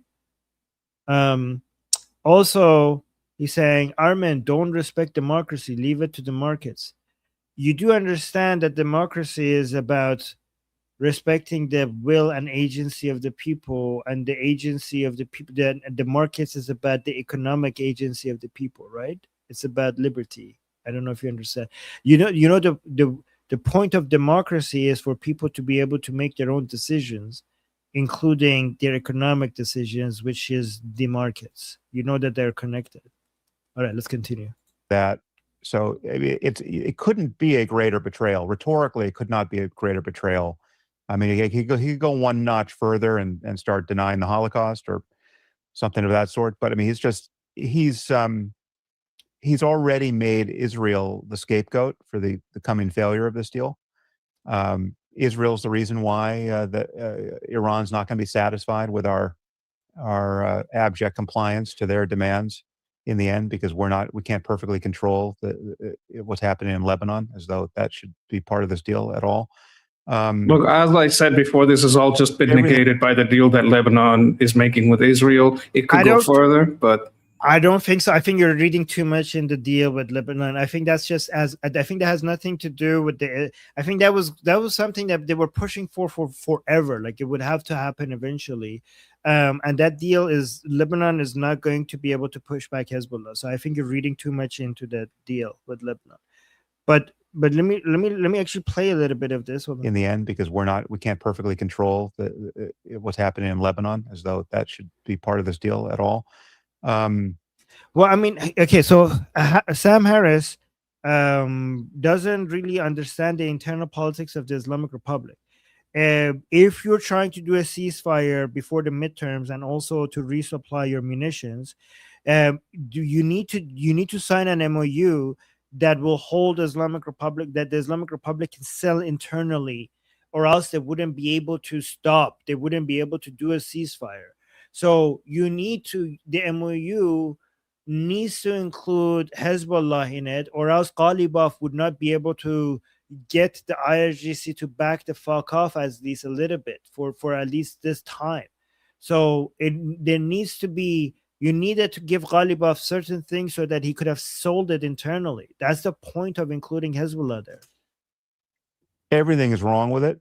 I just don't feel the need to think much about it, because again, I don't think it's going to last. I don't think it really is going to tell us what it's not meant to last. That makes it actually a good thing. They're doing a temporary pause to recover for their missile stockpiles as interceptors. It's literally 60 days. Yeah, I mean, I don't know how long it's going to last, how long is the ceasefire is going to last, but he thinks it's not going to last. Well, then that means that this is a pause. It's not supposed to, like, oh, this MOU is not working because it's not going to last. Well, it's not supposed to last. It's supposed to be a pause. The fact that it's not going to last. Hold on, let me finish my thought. The point. Okay, don't interrupt me because I forget what I'm going to say. The fact that it's not going to last is a feature. It's not a bug. But yeah, go on. I'm saying he knows this is not him being stupid. He knows it's not going to last. It's not supposed to last. He knows it's a 60-day deal. He knows it's not supposed to last, but his audience might not, because they might be brain-rotted idiots. They might be lefties. We don't know what's wrong with them, but we know that they're seeking him for information, and he is not giving them the correct information, which is this was never meant to last.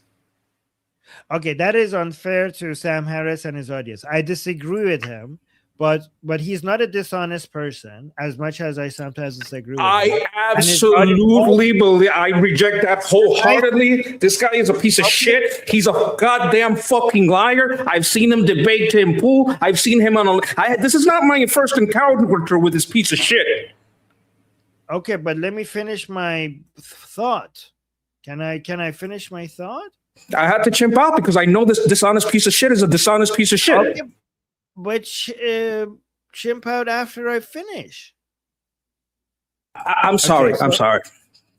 Okay. But okay. So maybe I'm wrong about him, but he's not a leftist. He's aggressively anti-Islam, aggressively anti-Antifa, aggressively anti-woke, right?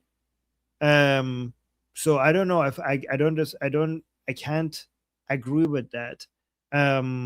But maybe if he's dishonest, I haven't seen it. He came out, and when it was very, very unpopular to stand against Islam, he came out against Islam, and he lost a huge chunk of his audience. Like when at the middle of the BLM, when everybody was bending the knee to the BLM, he came out and against the BLM, and he lost a huge chunk of his audience because of that. So maybe I'm wrong, but let's continue. The future holds here, but what it does prove, which I've never had any doubt about, but I mean it's still nonetheless shocking, is that Trump is willing to utterly torch our credibility on every level. I mean, it's like this is such a diminishment of our power, both soft and hard at this point. And I mean, the thing that never ceases to astonish me about Trump is that the usual way to think about him is as a narcissist and an egomaniac and as somebody who's. Okay, so Texas Trooper saying, so he's leftist or woke right? Neither. He's anti Tucker Carlson. He's anti Nick Fuentes. He's anti woke. He's anti Islam. He's anti BLM. He's anti the leftists. So on almost everything, he's on our side, and he has taken these positions exactly where they were very popular, ahead of other people, where they were very unpopular. The only thing that a lot of us would disagree with him is how anti-Trump he is. Like on almost everything, not everything, but almost everything, we agree with Sam Harris. The only thing that we might disagree with him a lot is how aggressively anti-Trump he is. Oh, we got another super chat. Hezi, thank you so much for the super chat, saying, back when I was still left, Israeli left, not American left, Sam Harris couldn't solve the problem that eventually Elika LeBlanc did for me. She really made me understand what's going on. Oh, okay, interesting. Yeah, Elika is great. And thank you, Hezi, for the super chat. And we got another super chat here from Justin saying, Carlson was all those things at one time too. Oh, okay, yep. Well, Carlson, Tucker Carlson was always retarded. When I was guys, when we ex-Muslims were fighting against Islam, the only person in the left, the only person in the West that was saying most of what we wanted to be said, we was saying the things that we wanted to be said, was Sam Harris. That's why we ex-Muslims really look highly on him, and also. Oh, okay, that's it. Yeah, and also Tucker Carlson. I mean, his arguments were really advanced, because when you say Tucker Carlson, his arguments were so basic.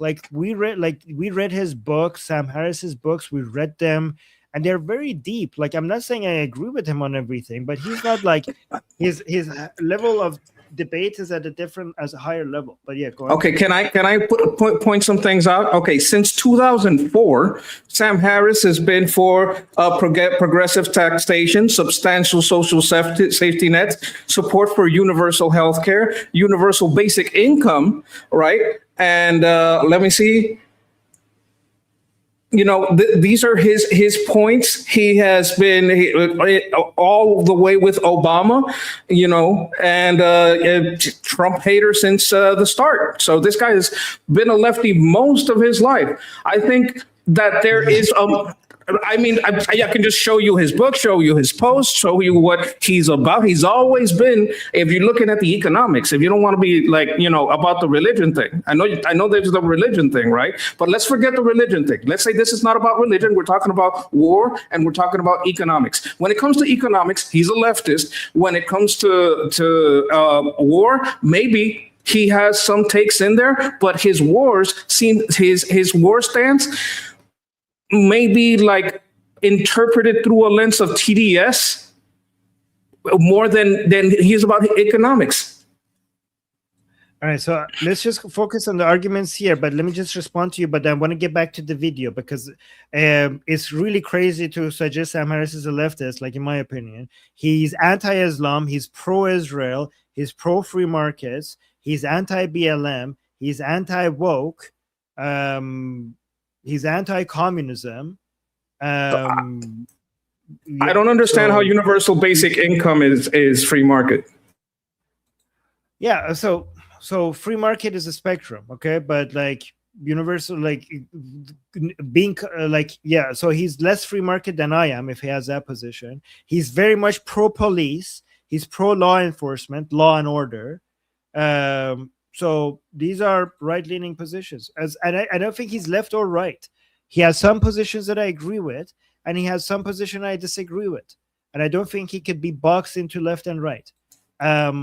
But on so many things he's on our side, on many things he's against us, and I appreciate the things that he's on the same side of us. I think like just calling somebody left because we disagree with him, I don't think Sam Harris could be boxed into left or right. If you put a gun to my head and told me, say Sam Harris is anything but a leftist, I'd say pull the trigger because I'm not saying that. Okay, whatever. But like it's crazy. But in my opinion, suggesting like we're not finishing this video because of you being hungover over him being leftist, but somebody being anti-BLM, anti-woke, pro-Israel, anti-Islam, fundamentally anti-Islam, pro-military, pro-police, pro-United States that is very strong with a strong military, and pro-law enforcement and law and order. I think if you call that left, then I don't know what to do then, right? So yeah. If I have a list just as long as of his leftist position, I mean, or longer of his leftist positions, I mean. So like I don't know, Monkey. Like I want to get back to the video, but your point confirms what I'm saying, that he cannot be boxed into right and left if we have both of those, right? So can I get back to the video, or do you want to personally attack Sam rather than arguing, like seeing what he's saying over here, right? All right, let's go through the video, because I think we're doing like personal attacks rather than, because I was arguing against the points that he's making here, right? Instead of personally attacking him as an individual, we could listen to the pointing out his views is not a personal attack; it's a quote. Yeah, but it's a logical fallacy called the genetic logical fallacy, So somebody, regardless of their source of the information, they could be making good or bad arguments at the time. Like somebody could be a leftist with bad points, or a right-leaning people, a leftist with good points. Somebody could be a communist, but they could be making an argument that is good. I don't think he's a communist. No, you're missing my point. I didn't say he's a communist. I'm saying somebody could be a communist and make a good point. So pointing out that he's a communist or she's a communist even does not take away from the point that they're making at that moment. So going back to the person's history and what they stood for is a logical fallacy called the genetic fallacy. So we could judge what he's saying here regardless of what his history is. Let me just play the video.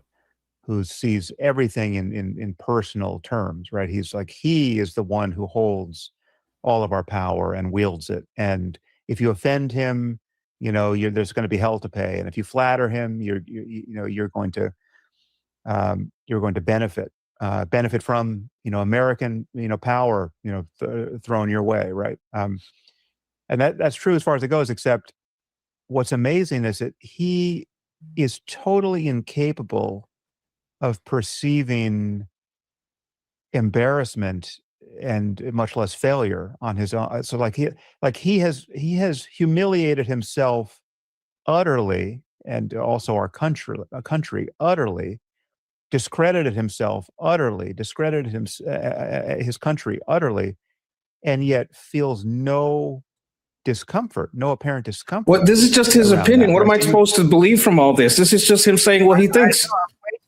I know. I'm waiting for him to say how. So if he doesn't say how, I would be disappointed. But hopefully, he says how. Think if he had a normal ego, right? If it was all about him and how he was perceived and his greatness and all, you'd think he would not be able to bend over the way he has for these Iranian thugs. But I mean, he's like, did you ever see the Black Mirror episode where the prime minister? Yeah. So far, these are not arguments. Let me read the super chat. Justin is saying someone who can't be boxing into one side or the other usually indicates they're playing both sides. It could also mean that they're independent thinker. It could also mean that. There's a terrorist incident. They've got, I forget who's held hostage, but the hostage takers forced the prime minister of the UK to have sex with a pig on live television as a way of, the only way to release the hostages is that, the prime minister has to have sex with a pig, and it's filmed for all to see, right? So the most humiliating, awful thing in the world, the prime minister has to do that thing, right? This is the Black Mirror episode. I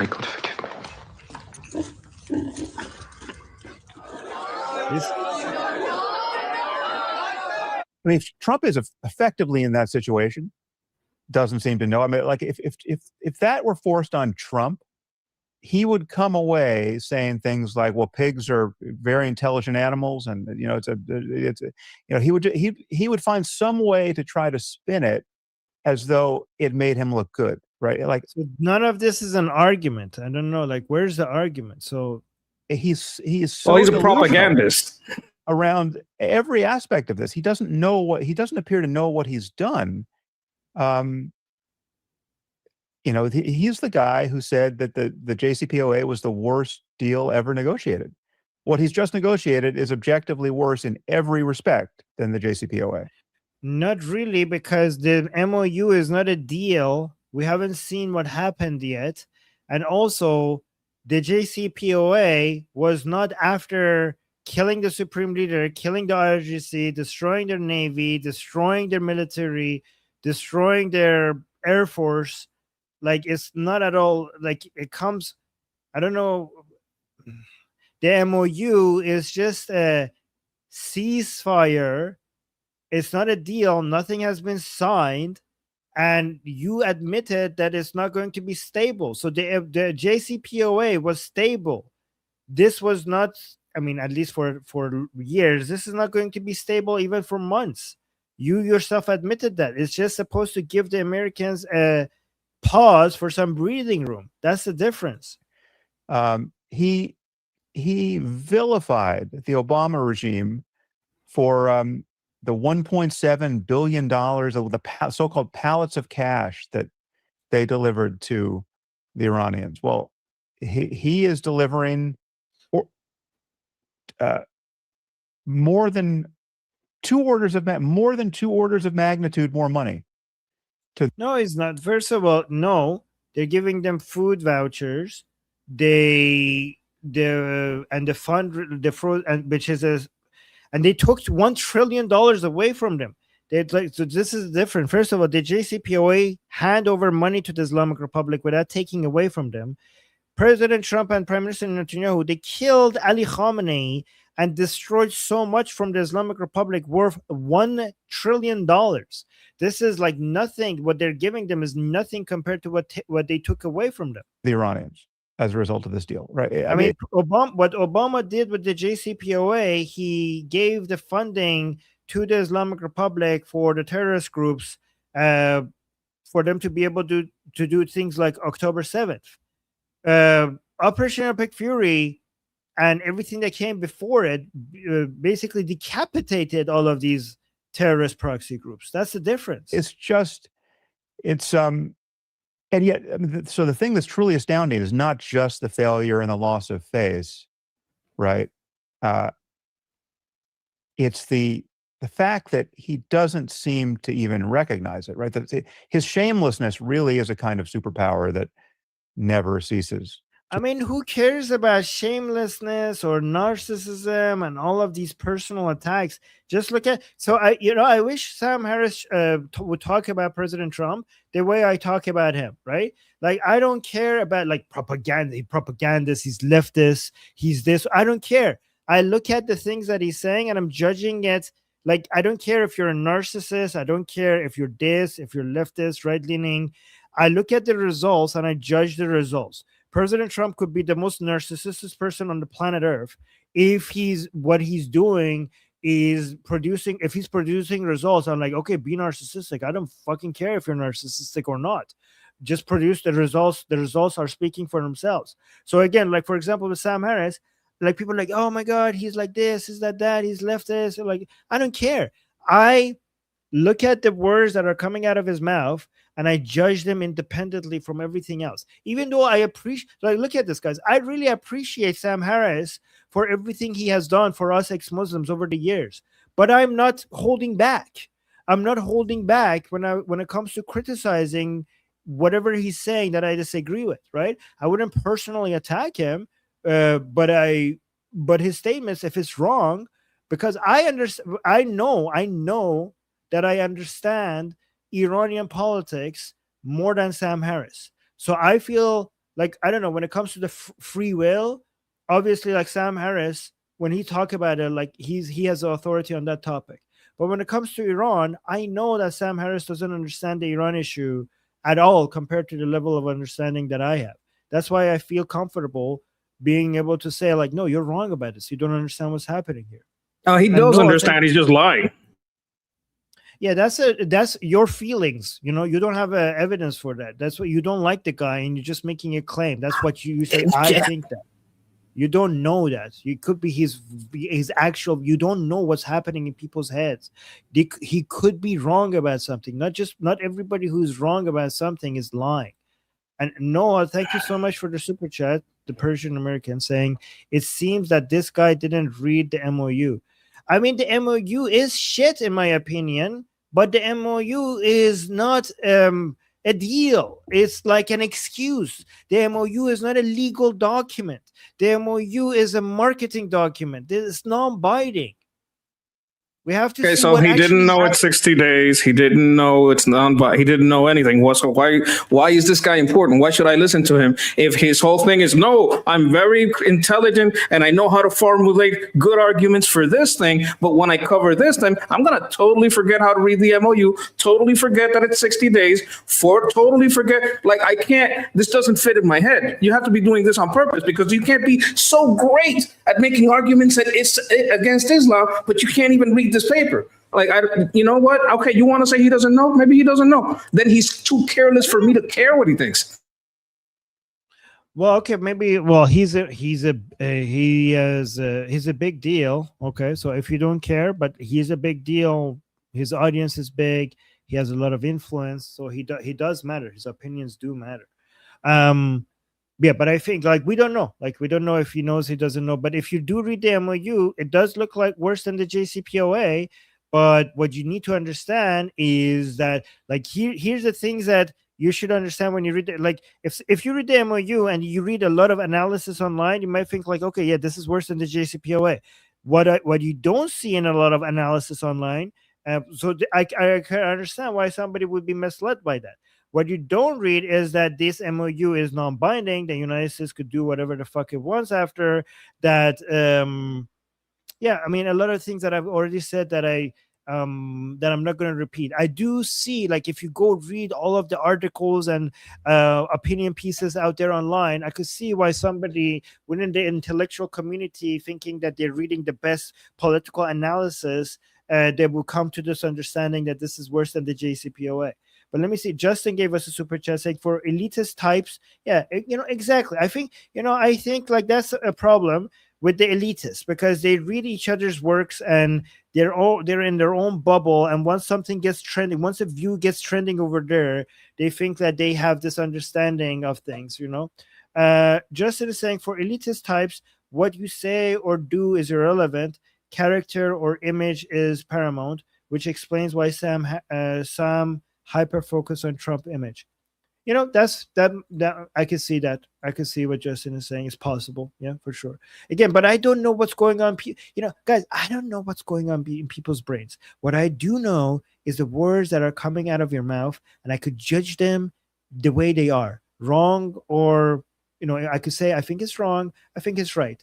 I don't know exactly the motivations behind why you said them, but I could judge them as they are, as correct or incorrect based on what I have evidence for. To amazement. Well, there's also the asymmetry. It sounds similar to the asymmetry between. And guys, look at this. Somebody saying Trump is perfect. Jesus fucking Christ. I never fucking said that. I criticized Trump recently a lot regarding his language over Israel. Like just because I see the necessity of the MOU and the ceasefire, even though I don't like it, I can accept that why the Americans had to do that. I've criticized Trump all the time regarding the way he's talking about Israel right now. The alleged Biden corruption that everyone was so upset about, and the Trump corruption, just right out in the open, and no one gives a shit about. Well, I mean, so you can make the case. So I think weakness is provocative. You certainly can make the case, and I think several people have, that our ignominious retreat from Afghanistan. It's not to say we should never have gotten out of Afghanistan, but the way we got out, the chaos that attended that, the obvious failure of planning. I want to show a little bit of bias here. Like what happened in Afghanistan was a disaster. We basically armed the Taliban, and that was under Biden. It was Biden that did that. Because America has a problem when it's the Democrats. Whenever it's the Republicans that have a problem, no, that's just that guy, right? If Trump ever makes his mistakes, it's Trump's mistakes. If the Democrats ever make a mistake, no, he's a pig fucker. No, he's a pig fucker. He's fucking a pig in front of everybody. All right. Now, when it comes to what Biden did, which actually cost a lot of lives, lost millions in equipment, right? I would say billions. It's ignominious. He has all these purple language, flowery phrases for it. It just shows the bias. But go on. He has attacked Biden a lot, by the way, a lot. It doesn't change what he's doing in this case. Showcasing of American weakness, the way we scurried out of there, handing everything over to the Taliban, pretending to trust them, that they had changed, and now they've brought back slavery, and women are living in bags again and can't go to school, and I mean it's as awful as can be. All of that, right? That was provocative, and that is certainly a proximate cause of Putin feeling like, well, I can go into Ukraine now. Surely these imbeciles can't do anything about it, right? They can't even get their cargo planes to take off without hundreds of people clinging to the bottoms of them and falling to their deaths, right? I mean, it's like this is a failing power. Okay, Trump has done that in a way that is, I mean, it defies. Like, notice again, it's America that's weak. Like he did kind of like softly for a half a second say, yeah, Biden had ignominiously said a whole bunch of flowery purple words about it, and then moved on to it's America. It's America's loss of power. It's America's dwindling power. It's America's loss of power that emboldened Putin. He's not saying it's Biden's fault that Putin went in because Biden looked so fucking weak in Afghanistan that Putin say, all these idiots, I can get over this fucking idiot. No. When it's Biden, he has to soften it and blame all of America. When it's Trump, it's Trump. That just shows the bias. Okay. Right. I mean, there's no comparison. And he's unraveled our stature completely. No, and he's the reason why he found himself in this situation, in large part, is the result of having done all the other stupid things he did in the run up to the war. I mean, the whole Greenland business, right, that alienated all of our European allies. It was the proximate cause of none of them coming to our aid when he said that the comedy routine was perfect, but like we didn't need the aid, but then we did need the aid. I mean, when the Strait of Hormuz was closed, right? And we wanted the rest of Europe to say, okay, we're not going to tolerate this. We're, you, Iran, have now alienated the entire world. We're not going to buy your oil. We're all going to sanction you. We're all going to ram our boats through there. You just watch what happens if you attack us, right? Like the fact that the whole world, civilized world, couldn't call bullshit on this hostage crisis is, I think, largely attributable to the fact that Trump, because he's an imbecile, had alienated all of our allies in the run-up to the war, and the Greenland thing was certainly part of that, right? I mean, he was literally threatening. I mean, fuck them. President Trump. Like, this is a contradiction here, because he says President Trump did the right thing to attack the Islamic Republic. It's not like if President Trump didn't say that about Greenland, these NATO member countries would have come and helped with this. Like, I don't know. I think that's delusional to think that it was because of Greenland. I don't think any of these countries would have came out and helped regardless of that. Yeah, he's delusional or lying. We had the Danes go into Greenland with bags of blood for blood transfusions and live rounds in their rifles, preparing to fight and die in defense of Greenland, because Trump is just bloviating on Truth Social about it, right? That's a lie and an exaggeration. That they have to go with bags of blood. Did you see the forces that went to Greenland?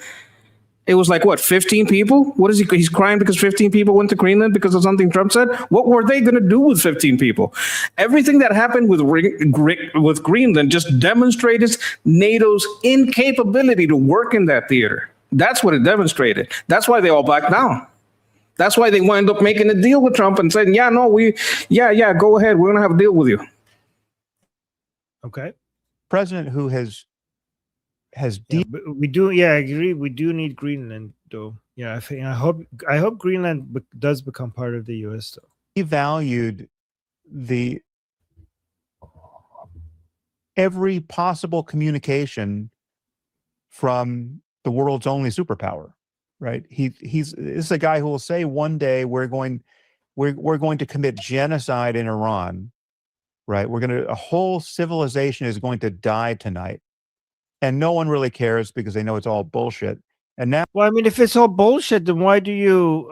I mean, if it's all bullshit, is supposed to, it scared them enough to get them to the negotiating table. Obviously, when it comes to actions that President Trump has taken, he has been very, very sensitive not to destroy too much of the infrastructure of the Iranian people. So if you look at his actions, you can see that he doesn't want to kill people. He doesn't want to destroy infrastructure. Whatever he said in that Truth Social post scared the shit out of the Islamic Republic enough to get them to the negotiating table. It actually by him saying that I will destroy an entire civilization, he actually saved lives by saying that. I mean, I don't know if it was 5D chess or not. I don't care. The end result was that they came to the negotiating table, and President Trump has shown to be very, very eager not to use too much of a destructive force against infrastructure and people's and killing a lot of people. Now he's the same guy saying that these are good people. They deserve ballistic missiles because everyone needs some ballistic missiles. And what am I going to do? Take away all their ballistic missiles? And the regime has changed, and these are rational people. These aren't fanatics. Yeah, I mean, I don't like any U.S. president saying like, "Oh, the Islamic Republic needs some ballistic missiles." I don't like that, but so I don't like that language. I do see why they had to pull back from attacking the Islamic Republic, but that's not a language. I don't think that a U.S. president coming out and saying that we recognize the Islamic Republic's rights to have ballistic missiles, I don't think that's helpful long term. Nothing means anything anymore. Again, this guy is a lunatic, and we've put him in charge of. Well, this lunatic has done more against the Islamic Republic than any president in U.S. history. So if you're saying it's lunatic, then we need more lunatics. Because as much as I keep criticizing President Trump and defending him, right? Like my last statement was a criticism. Here saying he's a lunatic. Okay, can we have more lunatics as presidents? Because 2 or 3 more lunatics will end the Islamic Republic if we keep going this way. He has caused more damage to the Islamic Republic than any president in U.S. history, and that's an undeniable fact. large part of human history at this point. And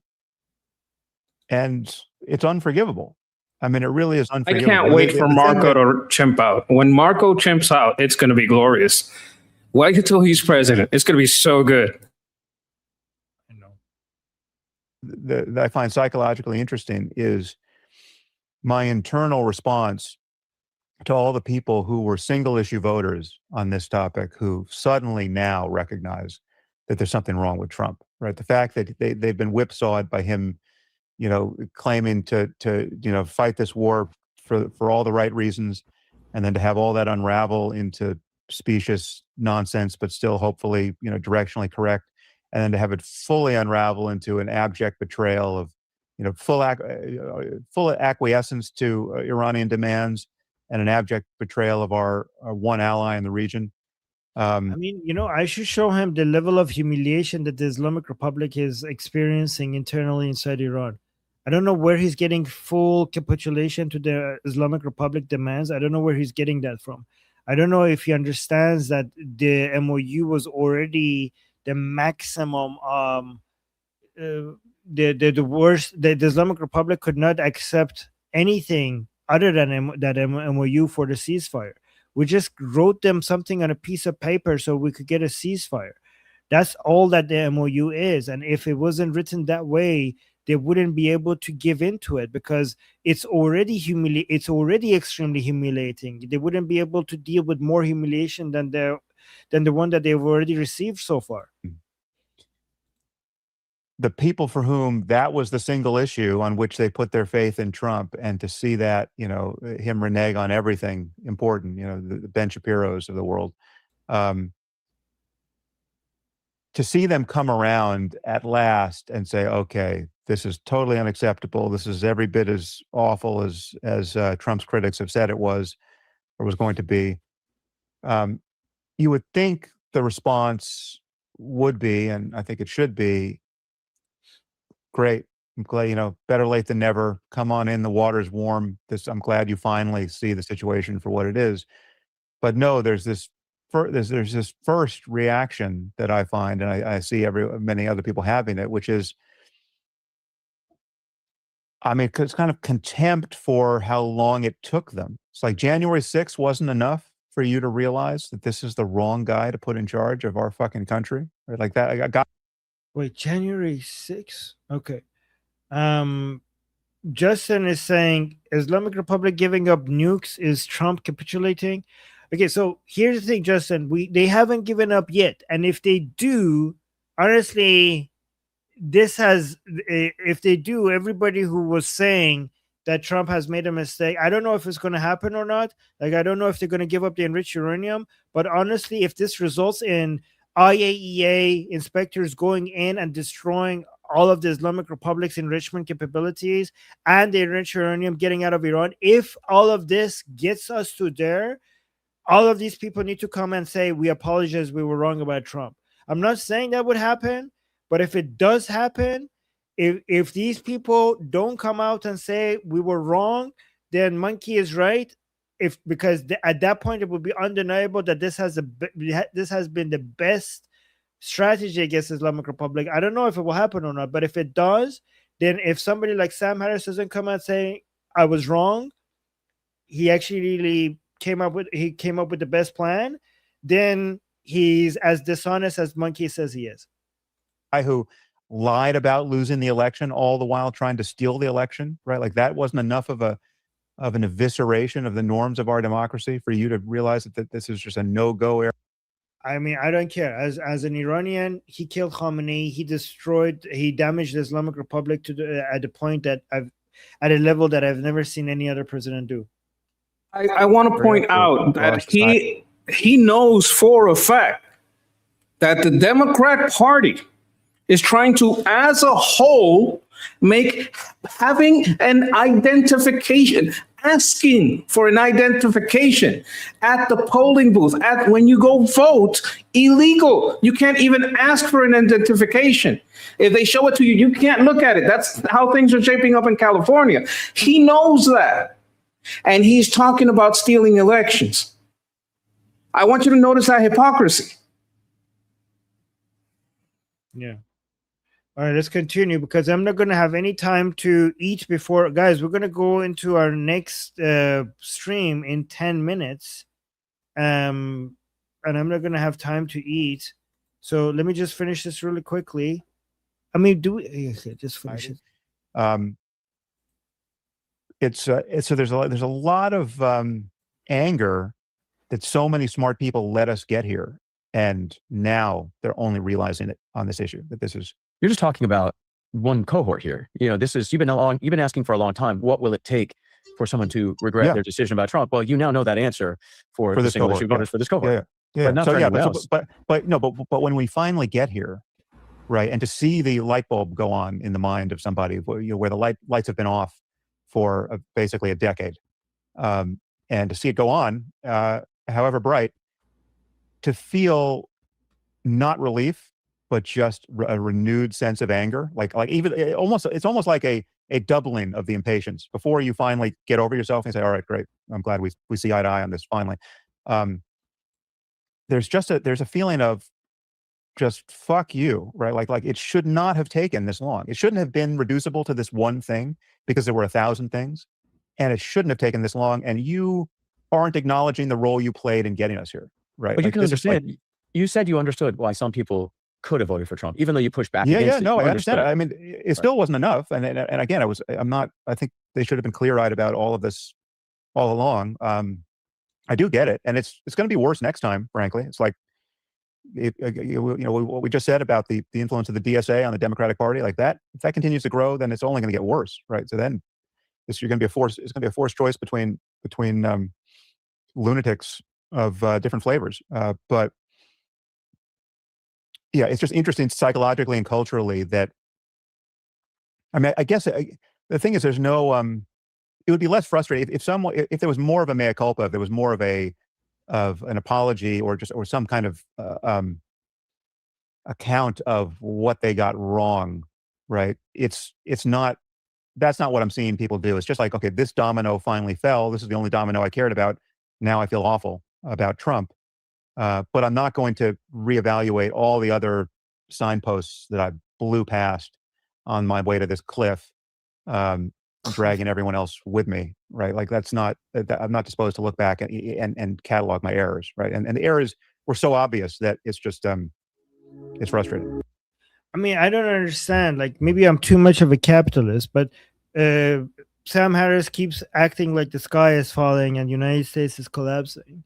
But my metrics is, I mean, the stock market is at an all-time high. The job markets are amazing. Industries are growing in the United States. Things are moving in the right direction in the United States, overall, in my opinion. So I don't know what he's looking at.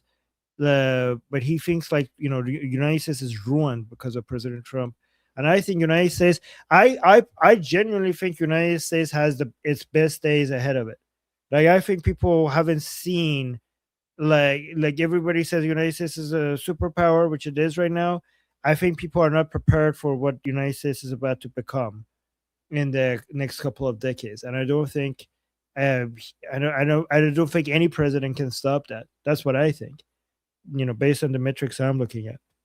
But I didn't see any arguments here, unfortunately. I also now have as much as I respect Sam's understanding of Islam, and also some other philosophical topics that I think he's good at, I know that it's obvious that he doesn't understand Middle Eastern politics. He doesn't understand Iran. Look, what I'll say about him is he held some leftist views that are now considered right-wing, and that's why some consider him a centrist. If you go back in the time when he started in, I think it was 2008, he held a lot of the same views that used to be in line with all of the left back then. Because the left is now communist and he's not a full communist, he gets a lot of credit. I'll give it to him. He's not a communist. I'm not going to call him a centrist, but he's not a communist. And you know what? I'll give him that. That's my support. I'll give him his flowers. He's not a communist. Okay, well, again, with the attacks on him directly rather than his arguments. It's a compliment. He's not a communist. That's the best compliment I can give. Who cares? Who cares? I'm talking about his argument. Also, leftist is not really an insult. I mean, I have very right-leaning views, and I also have some views that would be considered more, leftist. On the markets, I'm very right-leaning. On the economy, on social issues, I'm actually would be center-left, I think. Trump was a leftist. Yeah. So I don't know if we should. Trump was a Democrat most of his life. Yeah. So, Leah, for example, I believe in LGBT rights. I don't believe in the woke shit. I don't even believe in trans children. I don't believe in this whole pronoun nonsense. I do believe for example, gay people shouldn't be abused and should have equal rights to other citizens. Equal rights. Equal rights. I believe in equal rights for LGBT people. So I think that's, socially that's considered as left center position, right? Anyways, I need to go eat, but guys, we're going to be streaming our discussion in about 5 minutes. I have 5 minutes to eat. I don't know if it's going to be good enough, but so yeah, I'm going to go eat, but come to our discussion group or just watch our discussion, or our group call, our group call on Liberty Politics, on this channel that you're watching, YouTube, Liberty Politics. If you go to the live section in about 5 minutes, or as soon as I finish eating my food, come over here and watch our discussion. And Monkey, you're going to be there? I'm going to be there. I'm also going to be on after Ollie. You have a show with Ollie. After that, I'm going to be doing a show on, just a little breaking, an update just for you guys that are here. I'm going to be talking about what's been going on in New York, where a whole bunch of Congress people have been elected and they're Islamo-communists. Okay, Monkey, now I have 3 minutes to eat, so I'm going to end the stream right now. So, guys, see you guys in about 3 minutes. And I'm Israel Chai, Slava Ukraine, Cuba Libre, Long Live America, Javid Shah, Payande Iran. See you guys soon.